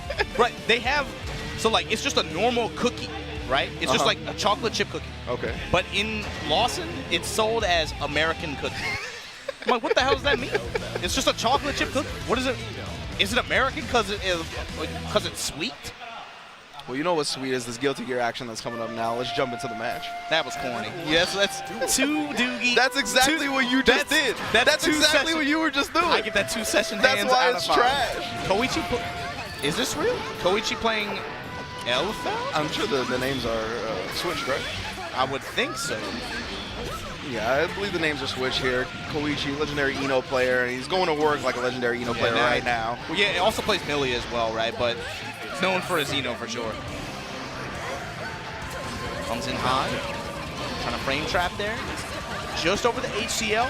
Kyutyo has a chance, but block and punish on that bridle. Yeah, Koichi too ready. Yeah, takes the first round in an instant.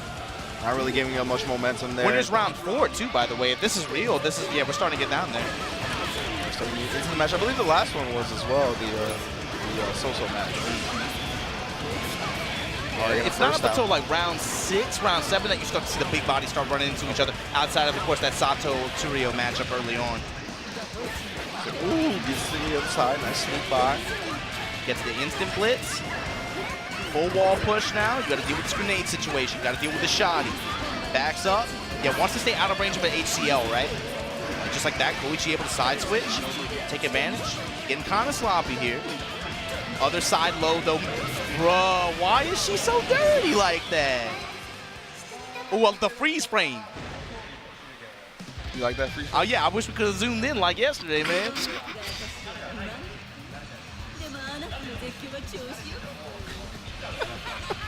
What? It should be a feature. Shut up over there. You want the smash camera where you can go all the angles and whatnot, zoom in, zoom out?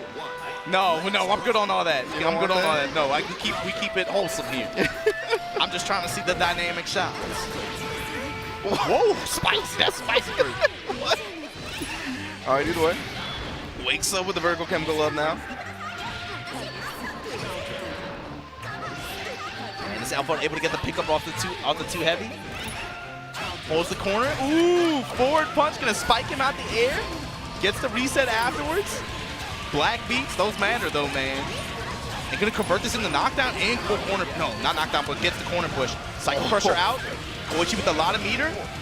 Right, I can't The believe California burst. I mean, we are in West Coast. I don't know if he's very confident or just if he's just feeling himself, but it didn't work out either way, man. Kyutyo came in swinging. Literally bursted with no health on the screen. No health and like 75% meter mid-screen too with Ino. Yeah, didn't even burst to keep him in the corner, right? Sometimes that's how it is though, man. You're so confident, you just be like, you know what, Yeah. I'm bursting anyway right now. I mean, when you're at the helm of Ino, she's definitely one of those characters that can just completely one-turn you. But Kyutyo not looking like he's about to roll over like that, man. Got a lot of meter queued up too. Yeah, it's gonna hold the gun. Didn't work out though, man. Charge Blitz able to tag him. Yeah. Oh, sneaks to the other side, goes for the empty low as well. Kyoto's not going with the burst just yet. Holding on to it, gets the Raw Express in the air. Immediate burst from Koichi though. Air Bridal tried to put that Beretta on her. Koichi ready with the burst. Gets the spike on the other side. Vertical Chemical Love. HCL, who tags him out the roll. Barrel roll. And then cross up Air Bridal. Air Bridal. And Kyutyo able to tie it up here. It's a bride in the sky. And Koichi's expression right now. He had that smile like, you know what, maybe I am a knucklehead, you know? So maybe I shouldn't have done that, but you know what? You live and you learn. Maybe that burst was ill-advised. Wow, winners round 3. Nobi versus Low. Yeah, man, these brackets, bro. Shout outs to whoever made this stuff. Low High versus Nobi round 3 winner side and Tekken. Oh, no. What? All right, well, you might want to bring the camera back to us, Farp. Because this one might be a while. So, Renja, I don't know what this is like, bro. Because, I play games in arcades and on my computer. Okay. You got to tell me, what does the blue screen mean? What does that mean when that The comes up? blue screen, and it indicated some issue with PlayStation Network. Oh, wait, are we back already? Farp is telling us we're back already. That could be... Okay, we're good. All right, good stuff. I thought it was going to be, I thought you were going to have to talk shit for 20 Me minutes too. again, man. I was like, I might have to pull a hell pockets on this one, man. I'm going to eject out this. You're going to leave me solo? I'll be right back. I'm going to go to the bathroom. Yo, Farp, we got to take a break. Cut to the break, Farp. Man, they're not coming back from the bathroom for 45 minutes. I know I showed up at 45 minutes late to my shift. But Farp, you got to take a break right now. Got to get out of here. All right. Luckily, nothing really happened in that last match, so there's nothing. Other than a momentum break, right? Yeah, only a momentum break. But maybe that works out in Koichi's favor, I would think, right? We'll see. Tries to intercept with jump punch early on. Koichi, that would have been a good way to be able to try to establish an early knockdown on Kyutyo before he gets access to Gage as well. Pretty important. Pretty important, I would say, for Ino, right? If you can take away any of those defensive options that Elphelt has, even once she gets access to meter, right? She has super, blitz. She can do things like that. Doesn't have the best defensive options outside of that, of course, but that was a great coverage from Koichi right there. He knew he was going to Bridal Express under the chemical up. Just use the 6H. Keep him locked down in this corner. Don't tech forward. He's going to get thrown. Please don't tech forward, please. And you might think what he's doing is just that good, but he's actually just holding forward and mashing heavy. Yeah. Just characters just auto throws like that. Part of the situation you're put in when facing against Ino. Already in the corner as well. Good fight out, though. Recognize the space to dash. And Kyutyo actually had good guard just now, too. Never successfully blocked the mix-up, but then Koichi comes in high, goes in low the next time. Burst off the table for Kyutyo. Comes in high, swinging again. What's the mix-up this time? Goes empty low, empty pause. No YRC and a jump up. Good coverage from Ino. Psycho Crusher again. No meter, but that Psycho Crusher to check the gunshot like that from full screen. That's so good, and that's going to close it. Yeah. Koichi 2-1 over Kyutyo. That was crazy. Yeah, he must have been feeling real cute in that second game because the first and third games were just complete dominance. Yeah, and then you have that, brief break, right? You kind of get iced. Yeah. Maybe. That's true. Real quick break. Luckily, it wasn't something that was prolonged. Oh, that could have been much worse. That could have been so much worse. So we're good. Koichi going to be moving on, which is what we expected, right? Definitely one of the top tier Ino players in the world. So he's going to be moving on past winners round 4. Starting to get into the nitty gritty. Starting to get less and less players here. We're going to see the big dogs face off against each other. Should be a good rest of the tournament. For sure, yeah. Next coming up, we have Spike versus Jet. This is going to be, West Coast Japan versus Fukuoka, if I'm not mistaken. Jet, also another Fukuoka-based player. Local player, Spike from Osaka, and this dude's a wild boy, man. You're gonna see his Slayer is. Oh yeah, you said this is the Slayer. Very aggro, very aggro Slayer. He will bet big for sure. I have a special place in my heart for Wild Slayers because when I first learned Guilty Gear, it was in AC. So I just played Slayer because I could just Big Bang Upper over and over Big again. Bang Upper, stomp on him, stomp the yard. Yeah, exactly. Do whatever you want to do. Ignorant character. Get your touch and just steal around for no reason. Yeah. I understand. Yeah. I understand, Renja. So it's definitely a soft spot in my heart. I'm looking forward to see how Spike approaches the Slayer, right? Because it's always fun to see how much the Slayer wants to go wild. Is he going to backdash cancel everything? Is he ever going to block? Is he just going to keep trying to do that? Spike in particular shoots for a lot of hard beats. Okay, I feel like that's also something you need to do as a Slayer player, though. Yeah, but a lot of times it depends on like what you want to aim for, right? Whether you're aiming for like specific button presses or whether you're aiming for like how they're going to burst, or whatever you're really focused on. You probably do need that for Slayer in this version. You do need that to some degree. Depends on what you want to go for and how you get it, but the character probably does require that. Yeah. Just going off of his success rate in the Exert series, right? There's not been very many. I mean, there have just not been very many big Slayer performances with this character in this game. And I think with Slayer, right, he has the tools to make those hard defensive reads and blow you up for them. But he'll murder you. Yeah, but it's not like Ino, right, where we're talking about she's just moving forward and pressing H and gets you on the tech, right? It's definitely something that requires a little bit more calculation for sure. And also, you have to be very careful with how you use meter with them too, probably in this game. I mean, I'm trying to think, man. Outside of outside of Daimendo in North America, how many big Slayer, maybe Dwagio at that one at that one Super DSB. We'll see. Feels like the character's just not been represented that heavily recently.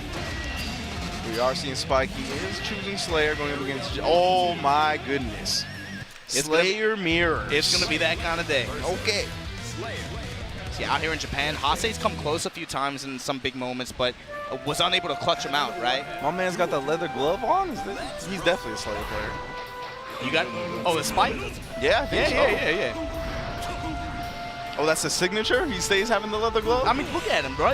He looks like leather from head to toe. He looks like he disposes of bodies behind that 7-Eleven that we were eating at. You're right. I think I saw him dragging a body out after we ate that popcorn chicken. And man, you guys can talk about Family Mart and Lawson all you want to. I'm a mini stop here. Mini stop popcorn chicken. It was definitely his. At 10:30 after the last shift, that was the best food possible. It's no Popeyes. We don't have KFC famous bowls out here, but those mini stop popcorn chickens, man, they'll get you good. So here we go, Spike versus Jet. This is a local player from Fukuoka versus an Osaka, long-time Osaka fighting game player. Variety of types. Right off the bat, man. This is gonna be so in there. sick. I have no idea what's going on. Both characters teleporting every which way. Checks him with the 2K. Oh, but we got the crosswise heel once more. Backdash, just jump out. What do you say to this, man? It's Just jumping so over the screen? Just moving by dandy stepping alone? That's all. Danny step left and right. Oh, the 6P this time. Counter hit, but doesn't follow it up. Charge blitz right back. You get blown up for it. Crosswise heel in the building. Got plenty of attention to follow this up with as well. Oh, stays. Oh, goes across up and then goes back to the same side. Spike and does. Spike gonna get it. Oh, yeah. This is a fun match.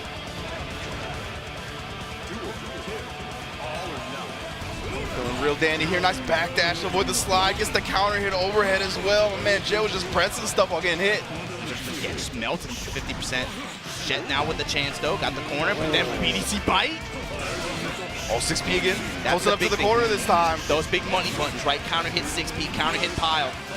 Gotta beware of those. Charge blitz, he keeps up the burst. How you hit somebody twice and then go with the charge blitz? My man knows how to play the Slayer mirror. This is what they do, man. Full tension. Let me see a burst dead on time in neutral. No, obviously give up meter. Just be able to continue pressure like that. Done. Gets the touch. Spike Slayer, 1-0 over Jet. 2 rounds for like 15 seconds total. He's just teleporting all over the screen. It's so good. Yeah, it's like hard to even see what's going on. Jump heavy from Jet though, able to intercept Spike out of his dash. We're trying to keep him locked up in this corner here. You see backdash in the map as soon as he recovers. Forward heavy button from Slayer.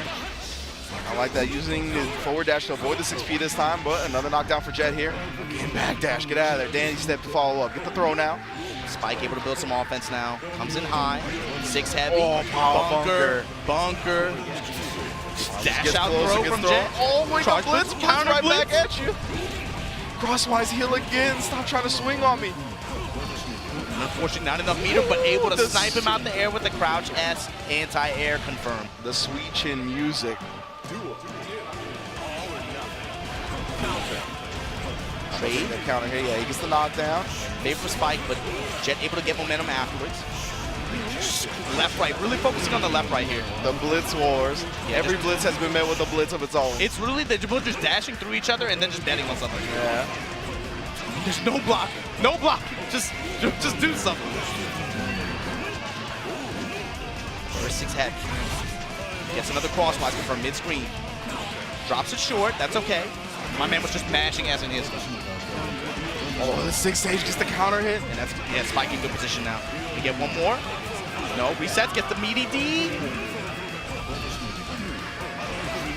Had the meaty sweep, had the chance, trading 6Bs. He lowers his shoulders. Spike, Slayer, moving on winner's side. One shoulder met with another. Spike moving on. That was a fun match. Went by in the blink of an eye. Slayer wins straight. But that's exactly what we really expected, right? When it comes to a Slayer mirror like that. Sometimes it's very easy for them to kind of descend into that. But you saw Spike Slayer from Osaka moving on. We'll see him a little bit later. But we'll see you guys in a little bit later too, right? We still got a brief ad break? Yeah, okay. So we're going to see you guys in a little bit. Thank you for tuning in and watching EVO Japan 2019. We'll be back shortly. 最近のいいこと？あ、この前オーディション受けたんですけど、受かって仕事もらえたんですよ。再現 CG の仕事なんですけど。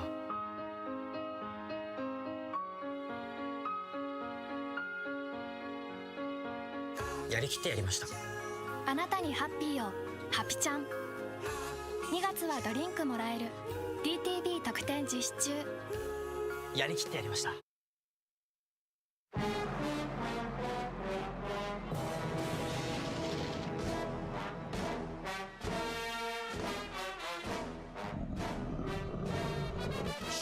探しはインディードバイト探しもインディード仕事探しはインディードキャンペーン中って言ってます。言ってねえだろ。いや言ってるね。あ？仕事バイト探しはインディード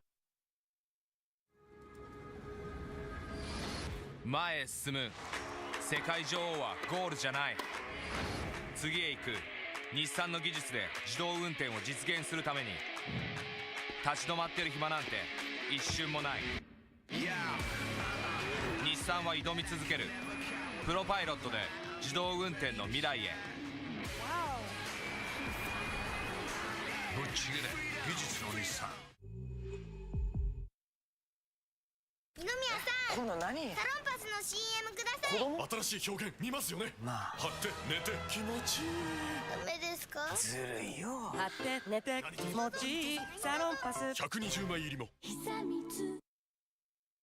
トニマルです。最近のいいこと？仕事もらいまして。再現 CG の仕事なんですけど。あなたにハッピーをハピちゃん。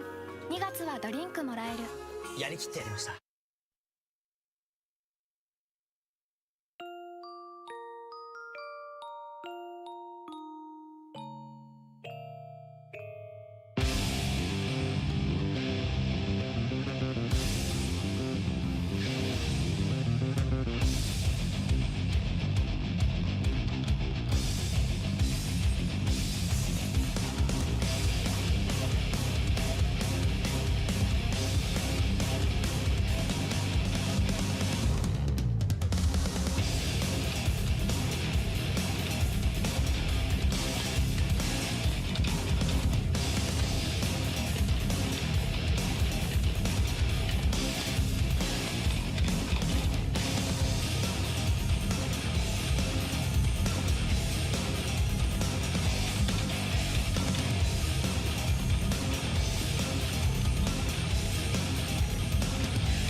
Welcome back to Evo Japan Day 2. We continue with the Guilty Gear Exit Revelator 2 action here. It's Renja and Majin Obama in the building. You guys already know what it is.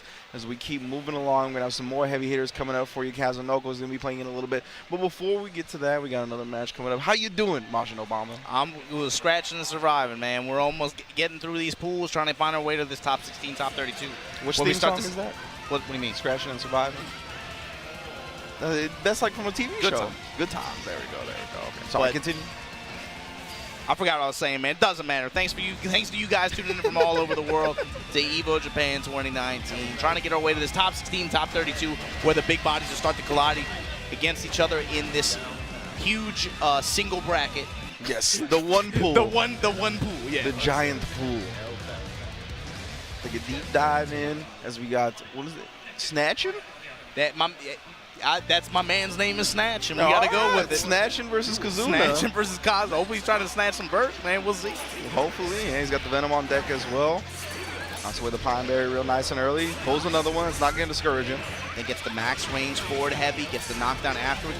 Kazuna willing to give up burst fairly early here. Got to be careful. We talked about this Venom character a little bit earlier, man. He kind of is just... just me personally, the way I feel is characters like Venom or like Ino, because their weaknesses are so pronounced, you'll never hear people like complain about them. But they're so strong. They're so buff in this version. I think they really flew under a lot of people's radars. Yeah, but now we got the other corner, and this is where the weaknesses can be exploited. Gets the 6P overhead. Yeah, and Shotgun gonna pin him to the wall here. Grenade explosion, gonna be able to get knocked down here. A lot of meter on his side too. Kazuna, unblockable. You can't block that. Wire C-Freight. Freeze able to, of course, yeah, it's going to lower the damage some here, but... Ooh, locked up. Nice poke back with the crouch S there. Yeah, just using your block and be able to get in the range once again. Crouch S, and then puts a ball out there, but not going to matter. Kazuna able to pull out that shotgun. Up against the wall like that, too, man, she's brutal. Yeah, exactly. Snatching didn't even have a lot of tension left, right? So even if he FD'd, he wasn't going to be able to for long. Oh, nice backdash, avoiding the meaty situation. And it comes in. This Kazuna is playing. This Kazuna is playing some Apex Legends or Fortnite, whatever that. Running around with that shotgun like that. Then we're trying to play some VR games out here. Brought out the Peacekeeper. Don't get the gold one. Snatching won't have a chance. Meanwhile, Snatching. My man looking sleepy out here, all hopped up on the slurp juice. Oh, popped the ball on him. Trade. He got the combo for a little bit, but gotta pull another grenade here. Wow, all the billiard balls coming at him. But look at Kazuna's response too. A lot of just defense, a lot of air blitz as well once. Yeah. Just that's something that you have to learn how to do for some characters against Venom. Is just chill out, relax. If he's gonna shoot all these balls your ways, take whatever you can get from them. Whether it's just a little bit of tension from being them like that, you have to be aware they do some chip damage, of course, but you got to take what he gives you at some spots. Elphelt, not one of those characters usually though. She has a lot of free reign to be able to try to get in on her terms. Even though he can cut off lanes of the screen like that so well with those pool balls, being able to zone like that. Elphelt has a lot of really strong options from everywhere on the screen, really. Yeah, and this round has been all snatching, right? Every time she pulls a Pine Berry, every time she tries to get in at an angle, there's been an answer, but there we go. Brought the Peacekeeper out, just hit her with the butt of the shotgun. Oh, and then the dome piece again. Snatching not looking for it. She smacks you on the head with just a bunch of flowers like that. That's crazy. That's some like the hidden message behind Valentine's Day, and we snatch and burst for sure. Get the hell out of here. Kazuna able to punish that burst. Cleans up that round. And to be honest with you, Snatcher was in good position too. If he was able to get out one more time, who knows how that round could have gone. But that, again, that burst mechanic, sometimes it can really hang you. Yeah. Burst early from Kazuna now, not wanting to give Snatching this momentum. Didn't want him to get carried to the corner either. Wow, what a backdash. Air Bridle once again trying to force his way in. And again, that nasty forward punch, man, that overhead attack. It's just hard to defend against, man. It's just hard. Nice. Absolutely. The deceptive animation is pretty quick. Yeah. Kazuna, oh, nice blitz, but right back at you. Counter Blitz wars. Counter blitz to pin him on the wall, too. Drops him with this grenade. Down S. Gets the sweep. Oh, wow. Good blitz answer on the jump in. Then gets the trade with the pop with the champagne bottle. Hold on. Dead angle to force the corner. Snatch and now in position. Oh, back to express into the wire C to get out now. RC to follow it up. Trying to rack. Great awareness from Snatch and to put that pressure Gets on the after he far shot but then over. he gets eaten up by the air bridle. Gets the throw afterwards. Oh, man, snatching. That was close, yeah. Again, though, Kazuna has been mainly starting out the rounds with the backdash. We've seen Snatch read it a couple of times. Just, again, not discouraged. Yeah, giving Venom the space, seeing how he reacts, and be able to try to decide how he wants to advance, right? Whether it's through the air or on the ground. See what he's going to give him in response. Great counter to the blitz there, just going with the empty low. Blocks high, we think it's cracked low upon landing. Trade with the jump D, but the ball's able to follow it up there. Give Snatch in the corner control. QV. Kazuna is not, I was going to say it's not worth it to burst here, but maybe he can run it all the way back. Yeah, and that's the tough part about being in the corner against Venom like that when he has a lot of, especially when he has ball set like that, when he has a meter to burn on pressure. You have to decide whether you want to give him the chip damage or whether you want to give him your meter. It forces a tough situation. And that time Snatch able to come out the winner there, 1-1. Yeah, to be fair, he was on match point, right? So if he just took the damage, he was going to die anyway and lose the game. So make sure he bursts, gives himself a fighting chance, but it's going to be 1-1. That's the tough part about a lot of those situations, though. And this character forces that a lot. You have to decide as a defender, do I want to give up some of my health to do the chip damage, or do I want to give up my meter to prevent the chip damage? Yeah, and especially as the round goes on longer, right? When you get in the critical health ranges, sometimes you have to make those hard decisions. Yeah, that's a huge plus for Venom's game plan, right? He's going to take a resource one way or the other, whether it's your life or your meter. I mean, of course, it costs him, but the thing is, the way his pressure works out, if he's able to establish control, he can build a lot of the meter back, right? Especially just because of tension pulse. There you go, man. Yeah, with offense being so rewarded when it comes to meter in this game, it's definitely worth it to spin and put your opponent in situations like that. Jump pass from Elphelt, able to interrupt Venom on the ground, but here we go. It's been all Snatch, so far. Made to force him to the wall here, and again, that's 3 for 3 on the overheads. That's a tell. Kazuna, he has to be aware now that Snatch is not going to block that overhead like that. Tech buttons, though. Tech buttons in return. Oh, gets the blitz on the down heavy, okay. Snatching with a chance, backing up, trying to create some space, cut off some of the lanes of the screen. Air throw from Kazuna, gets the knockdown. Cover me, gets that grenade out there. Bridal gonna be able to convert, burning the meter on it. Take him to the wall, timer ticking down. Shotgun in your face, back to the wall. Oh, burst build. What's the play on it though? No, not gonna happen. Yeah, no burst for Snatch. He's going to hold on to it for now. He tried to find a way out, but not going to happen. Yeah, it's real tough in the corner against Elphelt. That's the situation goes, right? You're at that point, you're like, man, he has such a huge health advantage.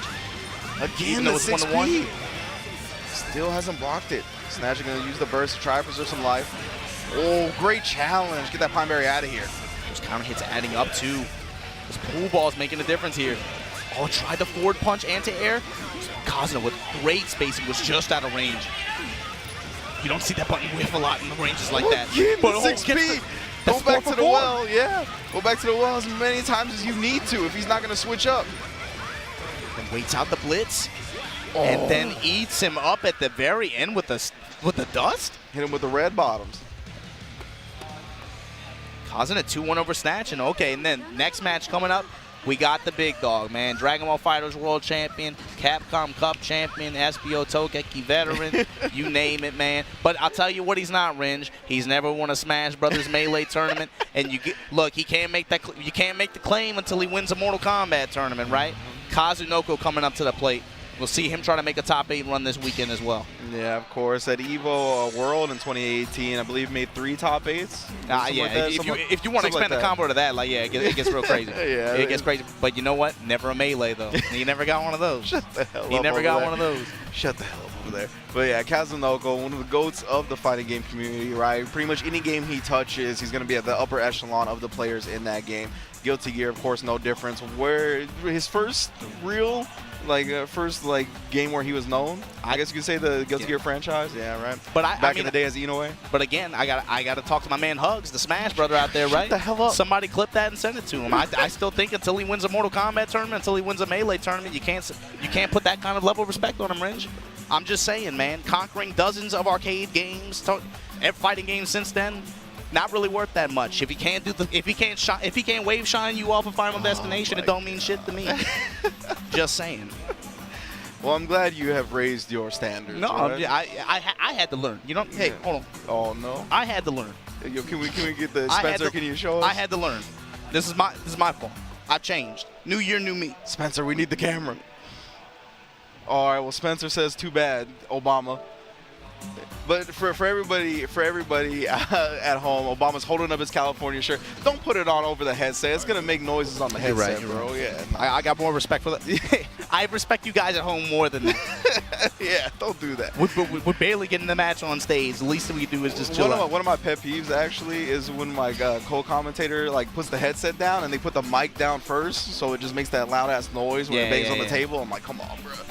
I was like, not only Who does am I that? suffering. Who name names? Who Name names? Oh, yeah, I mean, a lot of the people that do commentary on the regular don't really do that anymore. But like some of the people that I commentated with at like locals or something, that people that are not used to it. Just name names, Renja. I really don't know the last person that did that, to be honest with you. Listen, there's a bunch of French dude tweeting about me and Tasty Steve talking about KOF 14.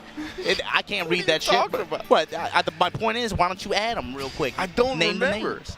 You know I have short-term memory problems. It was Jake Ryan, wasn't it? Jake Ryan, I think, has actually not done that in quite some time. He's commentated enough now. I'm just messing. But yeah, it's usually the players that commentate, and then they're just not used to it.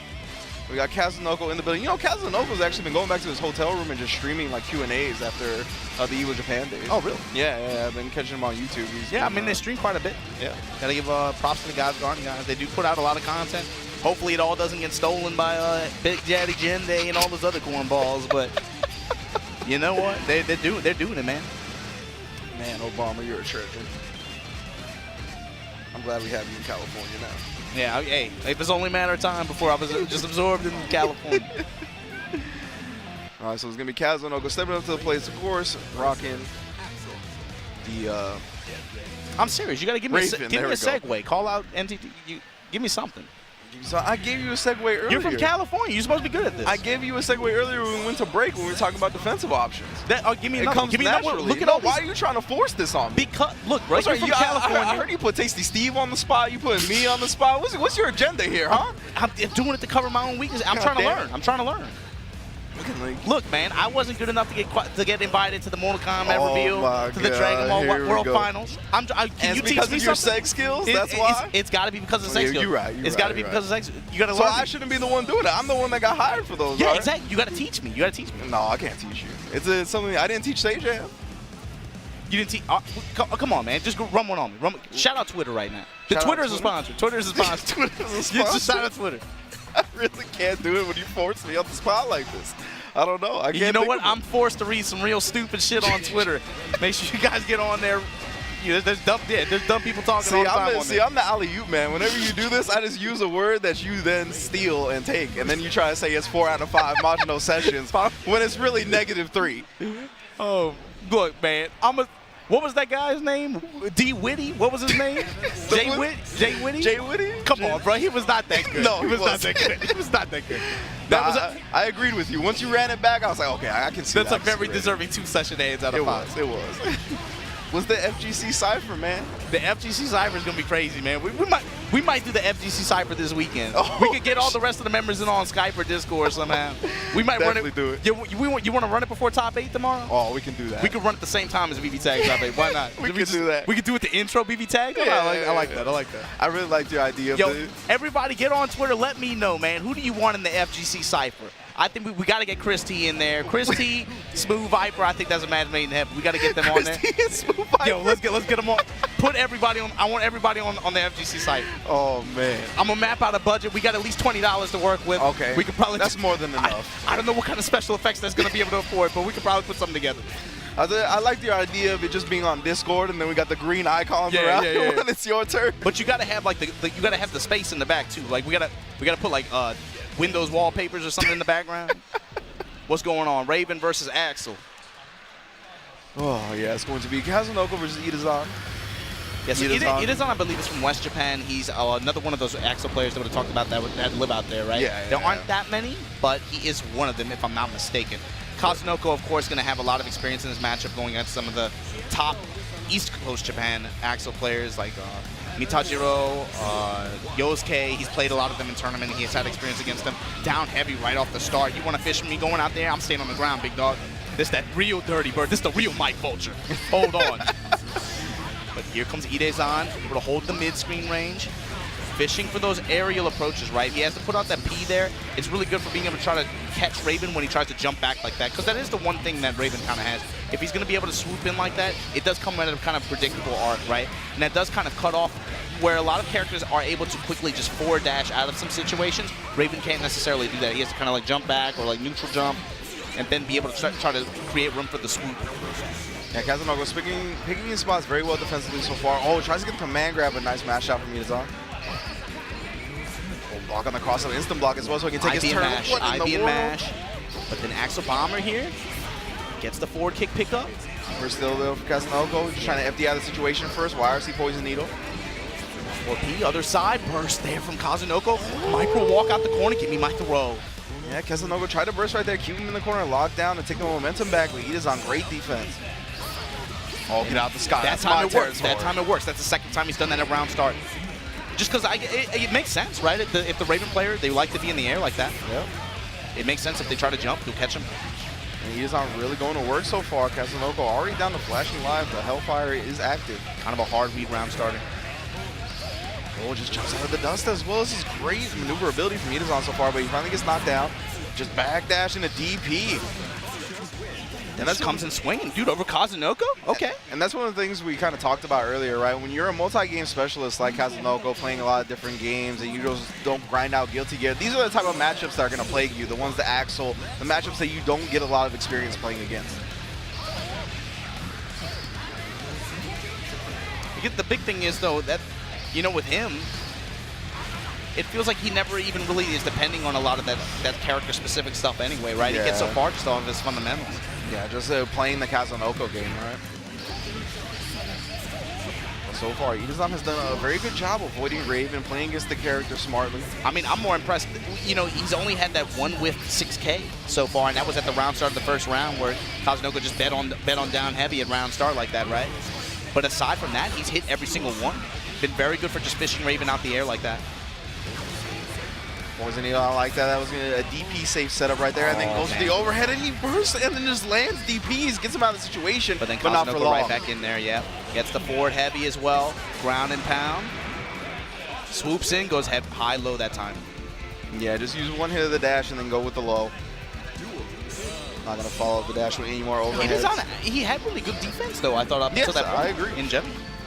He's defended relatively well against a lot of Kazunoko's pressure. And he recognized he didn't instant block that time, right? So he just goes to the 2K afterwards. Good stuff from Idesan. Forward throw, though, in the corner. Kazunoko here. Double swoop, going to build up some excitement. Jump, air grab. Oh, baits. No punish, though. Got the bait on the DP. Oh, that standing heavy button, and he's able to convert after it. Gets the knockdown. We got another DP from Idesan, though. Plenty of tension on both sides here. Kazunoko with the YRC to cover himself. He gets the air grab afterwards. Oh, no mix-up here, trying to bait out the DP and the reversal super, bring him close. Get intimate. Gets a follow-up, too. Max range 3P, gonna establish some pressure from that. From a far touch, burns the meter. Oh, snipes him out the air with punch. Trying to close it out. Kazunoko does have burst available, but this character is so hard to burst against. Oh, and then he interrupts. Staying alive, tries to nullify the poison needle, can't do it, but the DP, great hitbox on it. Idesan's gonna go on match point. That's a goddess right there, man. Instant block again, man. Oh, it's the block. Yes, and that's what he did last Yeah. round, right? He was looking for it. Okay, yeah. you want an IV? Yeah. Fine. Yeah, I'll you DP. want a I'll DP right back in return. Oh, 10 throw in the air this time. Both players are covering nicely. This will be a very big upset. Idesan on set point. Catches the backdash. YRC, great job noticing that Kazunoko jumped out of the pressure. And then the DP again. Exposes the gaps. We're trying to use that stand punch and the forward back punch as well. Try to establish some ground control, but he gets tagged in the corner. Super. Get over here. These chains on you. This is that real Mortal Kombat. Hold on. Here comes Idesan. Got the gauge. Gonna burn it on the high here. Gets thrown out of his offense. Kazunoko now corner control. Has burst. Building excitement little by little. Oh, he just managed goes to out. escape and blocks the burst. Doesn't get the punish, though. Idesan still on match point. Great poke back from Kazunoko. Still alive. Idesan, you just need a little bit more. You got to be able to hold out right here. Oh, he backdashes the DP. Instant block, gets the forward throw. Kazunoko very much still in this game. He's going to put the ball on top of him. Gets the low. Set it up again. Gets high. He tries to escape. He's got the burst available. You got to watch out for it. Kazunoko is definitely conscious of it. YRC gets the command grab and stays alive. 1-1, and Idesan, you let, oh man. He was so close to a round 2 upset. Gonna force a game 3. Kazunoko so used to these situations, right? Not many people have the clutch factor like he does. Keeping that bay nice and early, just tossing the poison needle on him, trying to control this pressure up. Perfectly timed jump in. And I'm curious to see how that interaction around the jump sickle revolves, right? We've seen them already interact a good bit over whether or not Kazunoko IVs it afterwards, and then what Idesan is willing to bet in the case of if he does or if he does not IV. DP is on the table, 2K is on the table. I want to see how that Yomi point turns around. But you might not even get to see it. Kazunoko just complete control here. That time gets to touch with it. He gets clipped right there, trying to catch him while pressing buttons. Testing his reaction, going low then overhead. Still blocks it to the throw. Great stuff from Idesan now. Could have gotten more out of that, but kind of tough to convert sometimes. Able to get the musical sickle here. We're gonna spin his burst, able to dash out of there, and then gets the forward dash. We'll try to reset with the overhead, but it was too far. Not a burst yet from Idesan. Some YRC. Lens in yellow. Not quite able to convert though. Gets the forward punch anti-air. Bomber, not quite. Oh, and he gets in burst though. He's trying to save this round for himself. Gets it. Snipes him out of his air approach like that. Oh, he went with the up option afterwards and catched him. Caught him. Now Idesan once again on set point. Can you close out the set though? Let that second game get away. Can you close out the set? Oh, gets the counter. This is a great start to the round. He's gonna have the corner as well. Kazunoko no burst. Good 30% gets a big positional advantage here, but yeah, Kazunoko once again neutral jump, falling buttons. Yeah. So strong with Raven. Recognized Idesan was out of range, wanted to get closer. Trying to check him with this down heavy from Raven. Has lots of meter to back him up. First, gotta imagine it's on the table. Gets another counter hit touch. Another bomber. There it is. One more.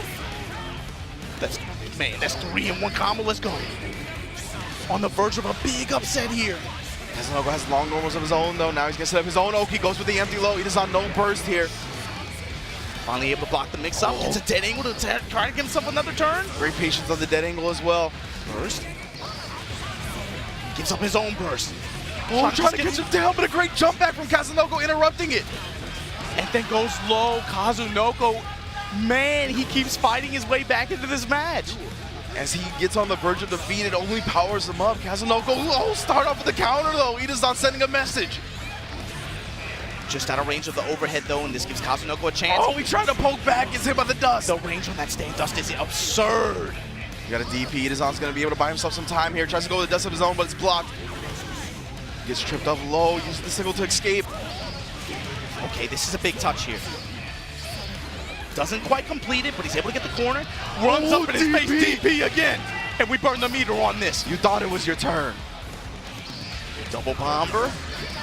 Comes in, get dead angle just to be able to break the offense. Was he a YRC, but he can't get anything off of it. Oh, the dead angle whiffs. Kazunoko has burst as well, but if he gets touched. Still anyone's game, trying to bait out the DP right there. He doesn't go for it. Oh, gold burst. Kazunoko has so much meter to play with now. Idesan gets his burst back. Yeah, that might be it. Has it? Nope. Still alive. Burst from Idesan now. Sparrowhawk. Oh, jumps over YRC to keep himself safe. Sparrowhawk again doesn't have a lot of tension. He's got to get out of here. Oh, Kazunoko. Check that shit. Kazunoko. Idesan with that look after he let that get away from him so many times.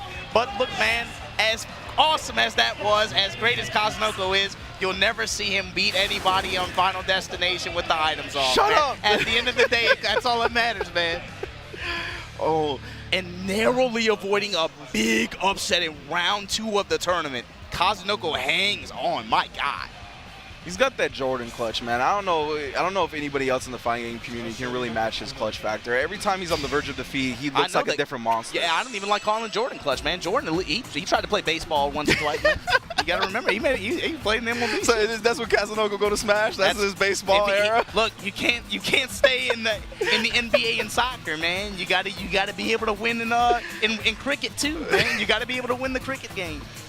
If you can't win cricket, if you can't win in cricket, you can't call yourself the GOAT. That's how it works, right? That's right. That's how it works, right, Callie? Yeah, right. Right? The That's how it works. That's how it works. You gotta beat hugs first. Get the hell out of here. You can throw the shirt. It's all right. It's all right. Thank you all for joining us here on Evo Japan Day 2. Kazunoko clutching it out, moving on in winner's bracket. An incredible set against Idesan. Man. Whew. That was a good little set, man. Sometimes you get the gift, man. Yeah. This arcade legacy game out here. Idesan, long time Axel player too, but that's got to be painful, man. He was on the verge of a huge upset. It felt like he almost won 4 times. Yeah, like it legit felt like he almost won set so point many queued times. up like 2 or 3 times, man. It's crazy. But thanks to you guys for tuning in from all over the world to Evo Japan 2019. Oh yeah. Coming up next, the player cam. Oh, Zaddie versus Renja. I see Teiketsuatsu versus Nora. Yeah, Tomo in the mix versus Iiakuto. That's going to be a good one. The Rikai player that we saw a little while ago. Yep.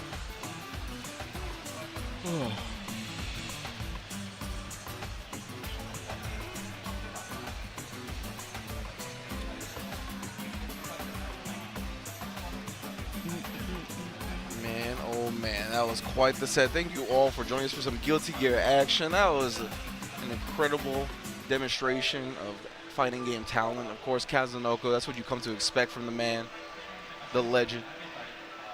That's right, man. Now we're going to keep moving along in this bracket. Of course, Tekken also going down today. A lot of games going down in top 8, and KOF top 8 will be tonight as well. Yeah, you just saw Mimi over there doing pretty well in Tekken. Able to still, I think she's still in winners. Okay. See Soul Calibur over here. Maybe they just shut Soul Calibur down. We'll see what's going on in a little bit. But Zugal, also another Japanese commentator, player. All right, man, so what's your favorite part about Fukuoka? So you want to keep putting me on the spot? What? What's your favorite I like part the smell. It's got the oceanside smell. It's got the oceanside smell. The food's been really good. The food. I've only been to like 1 restaurant. I'm not gonna lie, but that's fair. But the popcorn chicken was really good though. That you can get that anywhere, man. That's not special to Fukuoka. Are you sure? Can you import me some? We'll do a trade. But I went to a restaurant the other day. I got some noodles. I thought it was pretty good. Also, I like the vibe is. I don't know how to explain it to you. The vibe is definitely different. The vibe is different. Like Tokyo is so it's such a like city, right? Yeah. There's nothing like that special. How can I say this? It's like it's not that special. There's nothing like special about it. It's a downtown metropolitan area. It's just like just metropolitan area pretty much. Yeah. But when you travel to some of these other places outside Tokyo, now look, I know your favorite Twitter personalities like Anti and Knuckle Dude, they're gonna talk to you about, oh man, Tokyo's the greatest. Listen, the actual people that know what's up here will tell you Tokyo sucks. You don't want to go to Tokyo. Everywhere outside Tokyo is tight, man. People are different. They're naturally, it just like, it doesn't, Tokyo is not Japan to me. Yeah, places that's what you told me last Places year, like this, places like Osaka, those are actual Japan to me. Yeah. Which is one thing that, I mean, maybe this is something that I actually kind of like about what Evo Japan is doing. We're going to different places like this. I like that. I like that because I don't know, it varies up the experience to me. Yeah. And it's something that maybe a lot of people, when they come here, they don't really get a chance to do, I feel. A lot of people are so distracted with Tokyo. And even the people that live here, right? I remember when they first got announced. This is my first time. I was going to say, I remember even when we got first announced, Junior was like, I'm very excited to travel in my favorite country, right? Like, so he can go to Fukuoka, go to new places in Japan. I'm like, no shill. This is the thing I was looking forward to the most. I'm like, oh man, it's Fukuoka. I can't wait. I've been, because even for us, we live over there, right? We always hear about these other places. I'm like, man, Fukuoka, great food. Smell like it sounds corny, right? When I'm like, man, the smell of it outside. That sounds really cheesy, but it really does make a difference, right? Like the seaside breeze. Oh, of course. You don't get that in Tokyo. Yeah, Tokyo or in the metropolitan area. And you miss little things like that, and it's cool. Yeah, so definitely good stuff. Evo Japan coming out to Fukuoka. Definitely a beautiful city. Been enjoying my time here since arriving. So it's been a good time. You know what I'm not enjoying is Spencer still talking in my ear when he's not talking to me. That's fine. Look, he's earned the right to talk in your ear, to be honest with you. Now he's chewing me out.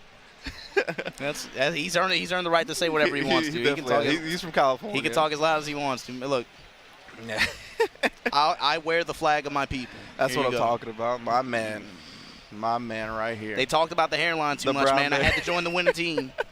What do you mean? What? I'm a broken man, Renj. It doesn't prevent people from making fun of my beard. No, it's not going but to prevent people from making fun of your I had to hairline. join the winning team. That's what I'm saying. That's what I'm talking about, bro. I too love. How do you do, fellow Californians? I too with love the USC I hat. too love the In-N-Out burger and the US And the Korean barbecue. The USC Trojans. Oh man. I had Korean barbecue for dinner every night this week. And I took tweets and pictures of it at 4 a.m. I too enjoy it. Oh man, yeah, it's a good time. Just embracing my heritage now, man. I'm new year, new me. You know, Obama has treated me well out here in Fukuoka and Tokyo, so I'll have to return the favor if you ever get to California. The light gone from his eyes as he succumbs to the Californian influence. A new light will arrive. Don't worry. A light of white, green, and red. Man, there's been a lot of people missing the light in their eyes this weekend, man. A lot of people going 2 and out in these pools, catching some real tough breaks in some of these matches. But Getting that's caught up in the maelstrom. That's what you expect, man. Thanks to you guys for tuning in from all over the world. The guys, the people at home who have stuck with us up until now, we appreciate y'all. We know how tough it is being able to sit in front of a camera and talk that mess for 20 and 30 minutes at a time while we wait for matches that should have been going on hours ago. But that's just how it goes down sometimes, guys. Tournament standard, we're still going to get some good stuff lined up for today and tomorrow. Hope you guys stick around. Talk about it on Twitter. Let people know what's up. Yeah, that's the thing, right? We're in day 2, so we're going to get down to the nitty-gritty. We've already gotten pretty far in these Guilty Gear brackets. I'm sure Tech is moving along as well. Then you're going to get top 8 KOF later. And then tomorrow is going to be top 8 day with stuff like Guilty Gear, Tech, and Street Fighter. And once we get to top 8s here at EVO Japan, the competition is going to be elite level, even before that. Yeah, I think it takes on a different tone for sure. And yeah, I think the setup is a lot cooler this year too, actually. Even for like this kind of a arena out here. Yeah, because day 3 is going to be here, right? Yep. Day 3 last year was moved to a different venue. Kind of smaller, kind of more compact, a little bit more intimate, but this is going to have a lot of people in the building. It's going to have great energy. Looking forward to it. Teiketsuatsu going up against Nora here. Almost as much as I'm looking forward to driving my Nissan Altima when I get home. What was that, 2 out of 5 again? No, what? I love the Nissan Altima. That's my car. They're sponsoring this event. They look really nice. Yeah. All right, we're getting into it now, so it's going to be, you're going to have to pronounce that first one for me first. Teiketsuatsu. There, Teiketsuatsu versus Nora. That one has an extra syllable that I'm not used to when it comes to Japanese names. Oh, the TSU?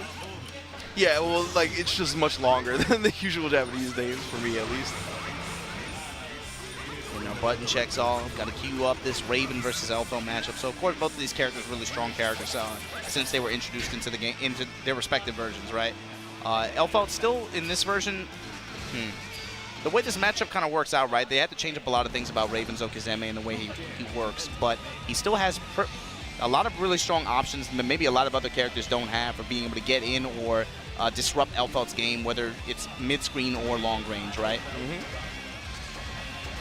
The big thing for him is going to probably be try to fish for a knockdown before she gets access to any of those meter defensive options.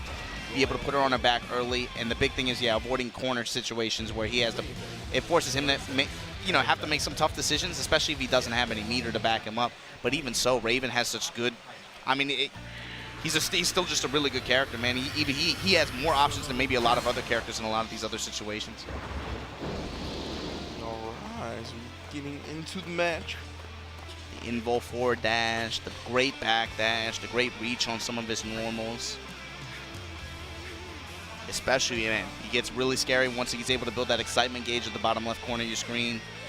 Remember, of course, that buffs his special attacks. They give him additional follow-ups, additional damage, additional hits. Yeah, being a bit of excitement in a multitude of ways, of course, landing the scratches, landing a couple of the other moves.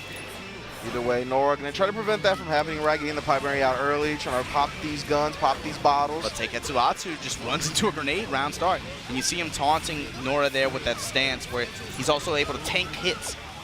Yeah, taking the Bind Barrier right there, getting excited for it. And as a result, he's able to build that excitement gauge at the bottom left corner of your screen. Runs in the shotgun, though. Going to get the stagger pressure off. Nora putting the grenade out there. And got the tongue hanging out, MJ mode. Sicko mode. That's the real sicko. Oh man. Have you heard the remix? The remix? No. Right. I'm not nearly as cultured as you. I'm just an old Californian, jaded Californian man. Nora now grabbing him out the air, right in the super. A lot of excitement built. This is going to do a lot of hits, and you're going to see how the excitement gauge plays in here. Despite any guts that you have, which will kind of distort your health bar towards the end, it does so many hits. Every hit is guaranteed at least 1 damage, and the fact that he was queued up on excitement mode and engaged when he engaged in that super, it didn't even matter at that point. It was enough to seal the round, despite being a black feet. Ground and pound, going to build some excitement gauge once again. Oh, nice Trying to go poke for back another this one. Oh, time. that's greedy. My man Teiketsuatsu is feeling some kind of way here. Trying to grab on it twice. Like, Yeah, I really like the use of his stance as well. Going into it almost any time in the neutral when he he's doesn't still have just pressure. running up, just going for command grabs like that. Oh, again, He's stubborn on it. I'm going back to the well, but he doesn't complete the combo. He has super on deck. He's 2 for 5, run up what are we super. doing? YRC, we're going to get the air grab out there. Dash up. Oh, gets the counter hit. All right. Head. I love seeing like game ones like that. Still like early on in the bracket too. Like, man, just run up to do it. My man's bouncing too. He's feeling it. They're constantly building the excitement. Anytime he even sniffs an opportunity to go into stance, he does it. Now that time, you saw what he went for. He went for the anti-air command grab. Now he's like, okay, I've trained you enough to sit to jump right now, to respect me on the ground. I'm going to go for this grab. Hopefully you should start jumping by now. Yeah. Nora stayed on the ground. That's a Yomi point. Self-destruct, able to give up the corner, and this time for Teiketsuatsu. Going to take advantage, gets a scratch, goes for command grab. He's still going for command grab. He's like, all right, you're not going to jump the first one. I'll keep training you. I'll keep conditioning you. That's a lot of excitement built up for him, though. Dead angle. Nora now going for command grab of his own. Oh, the jump D we talked about before, right? Oh, reversal super after the stance. Stance canceling the super, and this is full excitement. Yes. Look at how many stabs he does. PogChamp, here you go. Push him out. Oh, gets hit by the far S. Yeah, but we're going to burst, try to keep this pressure in the core. Goes for a command grab as soon as he lands. Nora able to press buttons out. Not going to hold that. No burst available. That's going to be one round for Nora. And good for Nora to be able to rebound after that situation, too. Able to pick up the win. This time, yeah, just honest on defense, then finally jumps in. Big jump in here. Going to get a corner push after the bridle ender.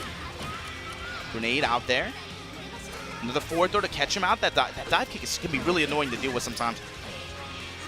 Good on him to just evade it, take the throw afterwards, take the positional advantage, side switching after his conversion here. That's big. Going to be able to pin him to the wall. Gunshots. Tech forward gets the air throw. Teiketsuatsu still going for that command. This time, Nora. Man, Nora put that hand out there. Stop sign. Don't talk to me. Yeah, he's trying to switch up his timing, I think, a little bit now. Well, he was actually going for it in the neutral all day. Usually he was doing resets at first. Is that the mix-up? You just be stubborn on it? Yeah. The no mix-up. It's the classic. Staying in the stance, but he ends up getting hit for it, and we're going to get a burst early. Trying to play nice and safe, build up that excitement slowly but surely, but he gets the pop bottle anti-air. And you saw Teiketsuatsu full screen just going in the stance like that. The problem is, if he just stays in stance like that, it'll slowly build over time anyway. So it forces you on the other side. You have to make a decision. Do I go in and pursue, try to go in for a throw? Do I just stay back, let him build it like that? You have to make a hard decision. You can't just let him chill like that. How do you want to deal with it? Puts grenade out there, able to lock him down despite the air movement out of the corner. And beautiful. Nora with a hard adjusted set, man. He really came back on Teiketsuatsu. He's been making these little decisions that show, like, okay, I get how you're trying to play this. And again, forcing the burst out early. This time, Teiketsuatsu putting his back to the wall. Of course, with Raven, once again, his ground and movement options are so good. Maybe not such a big concern, but that's one weakness of this character. If he tries to move out the air through a lot of those corner situations, his air dash does have a predictable pattern and trajectory to it. Yeah, Nora's doing a great job of exposing that stance for full screen as well. When you want a dead angle, I'm going to put you on this grenade. Pull out this Beretta, air bridle, went right past it. Teiketsuatsu with the air conversion, but no knockdown after. Air string goes for the command grab again. Stop doing that, son. Nora, gunshots. Shooting that's that real duck hunt. Yeah. That's damn ultimate. That's the real duck hunt. Shoot ravens out the sky. That's the actual dirty bird. Man, it was a great adjustment from Nora right there, right? Really just wasn't expecting, I think, the command grab heavy offense from Teiketsuatsu in the first game, and then got clipped, got caught slipping. But the second and third game, he made sure to shore up that weakness and took the set. And coming up next, we have another, I believe this should be, round 2 or round 3, if I'm not mistaken. This should be Zaddie versus Renja. This might be a round 4 matchup, actually. Yeah. But this was somebody who was in Zaddie's way of moving on. I think it's going to come up. I think Tomo's in the other side of the bracket, so that should be Zaddie and Nage are for sure in the same side. It's like Zaddie, Nage, Isamu, if I'm not mistaken, or something like that. All three of them are in the same kind of bracket on their way to the top 8. So we'll see what comes up after that. Is Tomo versus Iiakuto. Okay. So yeah, we got some good matches coming up. Zaddie and Tomo on deck for everyone's viewing pleasure. We're gonna get some more Raven action up next as well. We'll see how he prevails or falls. Yeah. So Ranger Millia versus Zaddie Raven. Ranger Millia, she's taking classes in D&D now. And then you have Tomo Leo versus Iiakuto Kai, right? Yes, I think so. Kai or Ino? It was one or the other. Yeah, I think it might have been Ino, but either way, we're going to get that match after this one coming up next. So thank you all for joining us again. The Guilty Gear Exit Revelator action is moving along in the bracket. I checked on Lost, so he seems to still be in winner's bracket as well. And we still haven't gotten down to like top 64, top 32 action. We might be getting there on some matches, but Look, again, man, it's one big pool. We so. out here taking it easy, man. Yeah. It's been a rough week going up to this point, but we got here, man. I'm happy I'm in Fukuoka, and look, we're just chilling, man, until we get to this nitty-gritty of this Guilty Gear tournament later this evening. Yeah, we're all just lifeguards watching the pool right now. They're chilling. Well, what's going on with y'all at home, man? Talk to us. What do y'all like seeing? What have been some cool matches for y'all this weekend? Whatever game. Yeah, there's definitely been some good matches already. We got to narrow it down to top 8 KOF yesterday. There's some phenomenal matches. The way Xiaohai made top 8 with that super read KOF on had some good matches down the stretch for sure. Akira with big upsets, man. He took out first and second place. Yeah, he took out CJZ and Lau. Yeah, GX, Bridget, and Lau. Yeah, first and second place from last year. That was an incredible performance by Akira. Yeah, that Alice towards the end, that was nasty. Had some really, really cool gameplay sequences, yeah, for sure. Yeah, a lot of dope action here in Evo Japan. We roll along. The matches have been coming in steadily here today. I'll tell you what, man. I feel a lot better about today. Yeah. I will say that. Yeah, we've gotten way more matches in the first few hours than we did yesterday, for sure. So it's looking good. Zaddie coming up next, of course, one of the notable Ravens of the world here. He played him, was he one of the first Ravens to rise to prominence in Japan? There's quite a few, actually. There's way more than I think people give credit for. Okay. But for sure, he's the standout. I would say him and Kazunoko are the ones that have for sure stood out head and shoulders above everybody else. But there's also other ones like Sin, or Reed, or Dogura, obviously for a bit of time. Yeah, Dogura, of course. There's been quite a few, I'd say. A lot of people actually have pocket Ravens as well. Okay. Do you know if Dogura is actually competing in Exit this weekend? I don't believe I saw him in the bracket. Yeah, I think he might just be here for 5, but I wouldn't be surprised if he was competing either. Yeah. We're always a fan favorite. We got Zaddie coming up now, going up against Renja. Millia versus Raven. Okay, warmers real quick. Millia versus Raven. This should be an explosive matchup, right? Whoever gets the first knockdown. And to be honest with you, I haven't seen this matchup too much in Rev 2, outside of North America, right? But man, Millia did get a lot better this version. A lot of the Millia players just seem a little bit more satisfied, I will say, compared to previous patch. So we'll see how this goes. Yeah, first Millia, I think we're seeing on stream today. See if Renja's able to thwart the Zaddie Raven, or if he's going to fall to the loser's bracket. The issue for Renja, I believe Renja's from Osaka. I can't remember if he's from West Coast Japan region or this region. I want to say one or the other. Okay. But the thing with Zaddie is he's going to have experience against a lot of really strong Millia players. Of course, Nakamura, Touso, who's been playing her as well recently. He's going to have fairly good experience in this matchup. I'm not sure if Ranger's going to have the same level of experience as my thing. We're going to see how it all plays out here. Hand warmers just about done. Get some TK Moons on and all that. Get to the match. And this is going to be our last match before we take a quick break. Me and Obama are going to take a break ourselves on commentary while we switch out somebody else. I believe the Guilty Gear action is going to continue here on Evo. Oh, no, actually, sorry, we're going to be switching to Millia and Arthur. Yeah, that's right, man. Call Brian out if you're going to have some waifus on screen in a little bit. Make sure you guys don't go anywhere. We're going to have a Millia and Arthur, Arcana Blood. You see Brian now say he was too embarrassed to retweet the character, but he's going to play it? No. That's what he said. That's adorable. All right, so we got Zaddie versus Renja. We are into the match. Hand warmers done. We got an early burst from Zaddie as well, not wanting to give Renja that momentum. But either way, he's back to blocking. Get some space with the FD. YRC to chase him down. YRC and then chasing down out the air. Unable to get the knockdown afterwards. Already gave up that pin, trying to recover it, gets it. Picks up both of them. Like the double pin system now, you have to remember. Big change that happened to her with a patch ago. Yeah, alleviating some of that weakness that a lot of the Millia players were talking about. 6 heavy string. Trying to force his way to the wall, trying to fish for a knockdown now. Gets the cross up. Jumps out of the command grab attempt from Zaddie after stance, right? Gets a little bit of excitement. Finds a sweep, gets a scratch, gets the corner, gets the high. Oh, and the burst. Gets the burst too. Oh man, that's too good. Yeah, as an Aaron burst from Renja. $5 at Popeyes will get you a lot, Renja. God damn, he got the corner, the burst, and meter. God damn. Jump over other side now. Ranger gets the cross up. He's gotten a lot of cross up. He's gotten his hits. Just got to be able to get this knockdown. Try to run this Oki. Again, Millia, one of the more simple characters in terms of Okizeme, right? It's not too complex. The options they're just basic but strong, right? Yeah, I feel like that tells the story for both of these characters. TK right? Bad Moon, overhead kick. You got the low, you got the car. Simple yet effective, and Renja trying to put Zaddie away here. Time going to become a factor too. Renja, yo, just run away. Just run away. 5 seconds. 3. No, he got the hit. Yes. Use the hair. Good stuff to Ranger. Yeah, super duper. Great avoidance, and then he finally found an opening that was very... I like that, though, man. Playing that kind of match against this Raven, especially against a player like Zaddie. Yeah, very risk-averse.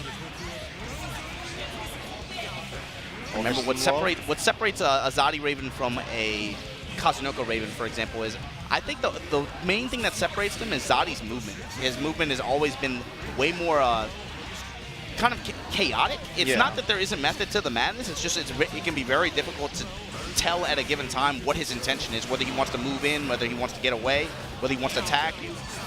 A lot more unpredictable when it comes to the movement, which is hard to do with Raven, right? Because of his dash being kind of linear. So it's really dope that Zaddie has been able to master the movement with the character and apply it in different ways.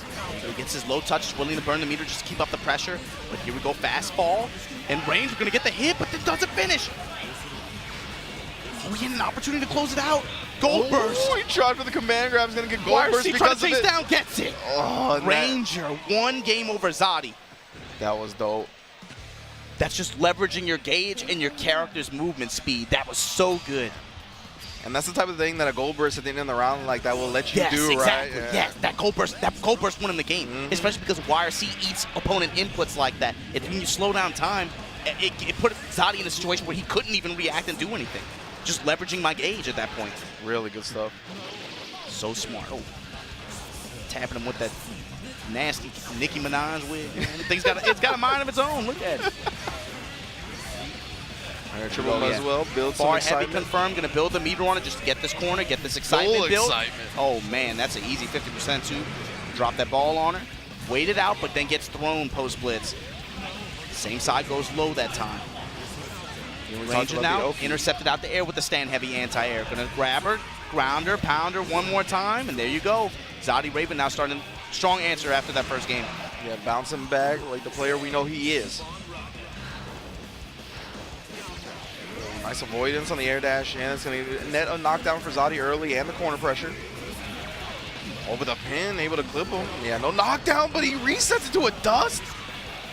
That was interesting. And also, yeah, good defense from Ranger too. Didn't really buckle, just took those blocks. His wrist gauge was cranked up, but he just, that's the thing, man. That wrist gauge, the longer you block in this game, when you see that gauge underneath their light bar start to flash like that, the other opponent's going to get very heavy reward if they get their hit. He didn't buckle, he didn't panic at all. Just took the blocks, got out. Yeah, great discipline. He's on the verge of taking this game and going into set point. Anti-air conversion? Yo, Ranger, set point. Two of the strongest Ravens have had their backs against the wall early on here at EVO Japan. Just out of range of the down heavy. Beautiful dash over though. Yeah, can't knock him quite down, a little bit too far. He's just fishing for the touch. Gets hit low though. Zaddie now gonna swoop on him. High string. See him ending in scratch a lot of the time like that, but Ranger's ready with the IB every time. At least just taking some meter for it, right? So much damage is already built up in this situation. Ranger's gonna have to play the round of his life, and it's not gonna happen. Perfect. Man, that last round was so quick. What happened? Renja is oppressed by the Raven pressure. Yeah, completely different momentum than from the. Remember that first game was damn near a timeout. Yeah. Here we go again, working that Poison Needle game and following it up with dashes, right? That's one of the best things you can do with Raven. Make them block a Poison Needle, then go in. Oh. There you go, gets the stagger from the pin that time. Knockdown. Could have maybe run some Okazeme there, but actually OTG with him. All right, dash over, then using the pin, completely avoiding the ball. And the big thing for Millia, too, is she has trouble converting into knockdown from a lot of her far-reaching normals like that, right? So you need the at least keep 50 meter on deck just in case you get a far-reaching touch, able to quickly and safely convert into a knockdown after. That's kind of what she struggles with. There you go, that overhead kick coming into play here. Push to the wall, double overhead kick. We do it one more time, fine. Yeah, Zaddie had been betting on the lows. Drop him. Secrets of the Garden. What you got for me? Empty. Oh, wow, what a block. Great defense from Zaddie, but not enough. Gets opened up after. Yeah, just put the disc out there and then checked him, right? It wasn't really a high or low. He went super jump, empty low, man. Yeah. That's crazy. Swooping on him, early burst. Does not want to just, no, let me take control. Immediate burst. Just not trying to deal with this Raven stuff early on at all. Get off. Drop the disc on him. Runs up, just take the pressure. Just take the push. Fine. Close S anti-air. Gets the pickup. Zaddie's burst no longer on the table. Gets the cross up, the far-reaching cross up. Oh, man, air foots. Gets touched low. Push to the wall. Swooping in. The big low touch for Zaddie. Drop the ball on. Set and plays. Gets the low touch. Nothing after. Looking for air-to-air touch afterwards. Renja staying at just out of range. Yeah, Zaddie just trying to keep him jailed in this corner. Oh, wow. What a response to that blitz. Wow. You know, sides have switched, but great instant blocks from Zaddie. Going to get him out of the corner. Put his own pressure on once more. Goes with the empty low. Renja able to tag him with the pin and picks it back up. Oh, tries to go for a dust reset, but Zaddie going to jump out real quick. Pin catches him again. He's going to get the knockdown here in the corner. He just jumps out. Wow. Preventing him from anti-airing. Comes in high. Block on pin. 6P wire seat once again. Eats up the stance after. Zaddie's burst going to come into play here. No, doesn't even give it to him. 2-1 Renja over Zaddie. Wow. That's an upset. Yeah, one of the premier Ravens of the world. Zaddie falling to Renja Millia here. Even before top 32. Man, oh, bro. They almost both got away with it, man. Kazunoko barely able to hang on and stay in winner's side. Renja able to close out over Zaddie, though. Zaddie going to be one of those sharks lurking in the loser side of the bracket for sure, but man, those are two really close sets against two of the top Ravens in this tournament. Yeah, some great sets to end this first block of Guilty Gear action on, right? That was some amazing stuff. Kazunoko still in winner's bracket, Zaddie falling to losers, and there's still so many players that you haven't seen yet still to come. We got Tomo Nage, still in winner's side, Nage still in winner's side. Machabo, and look, man, I'm sure you're going to have some more great matches of this Million Arthur Arcana Blood coming up shortly. Make sure you guys stick around for it on Evo, twitch.tv/Evo here at Evo Japan. We'll get back to you guys later. Be good. Or we'll look awkwardly into the camera. Either way, it works.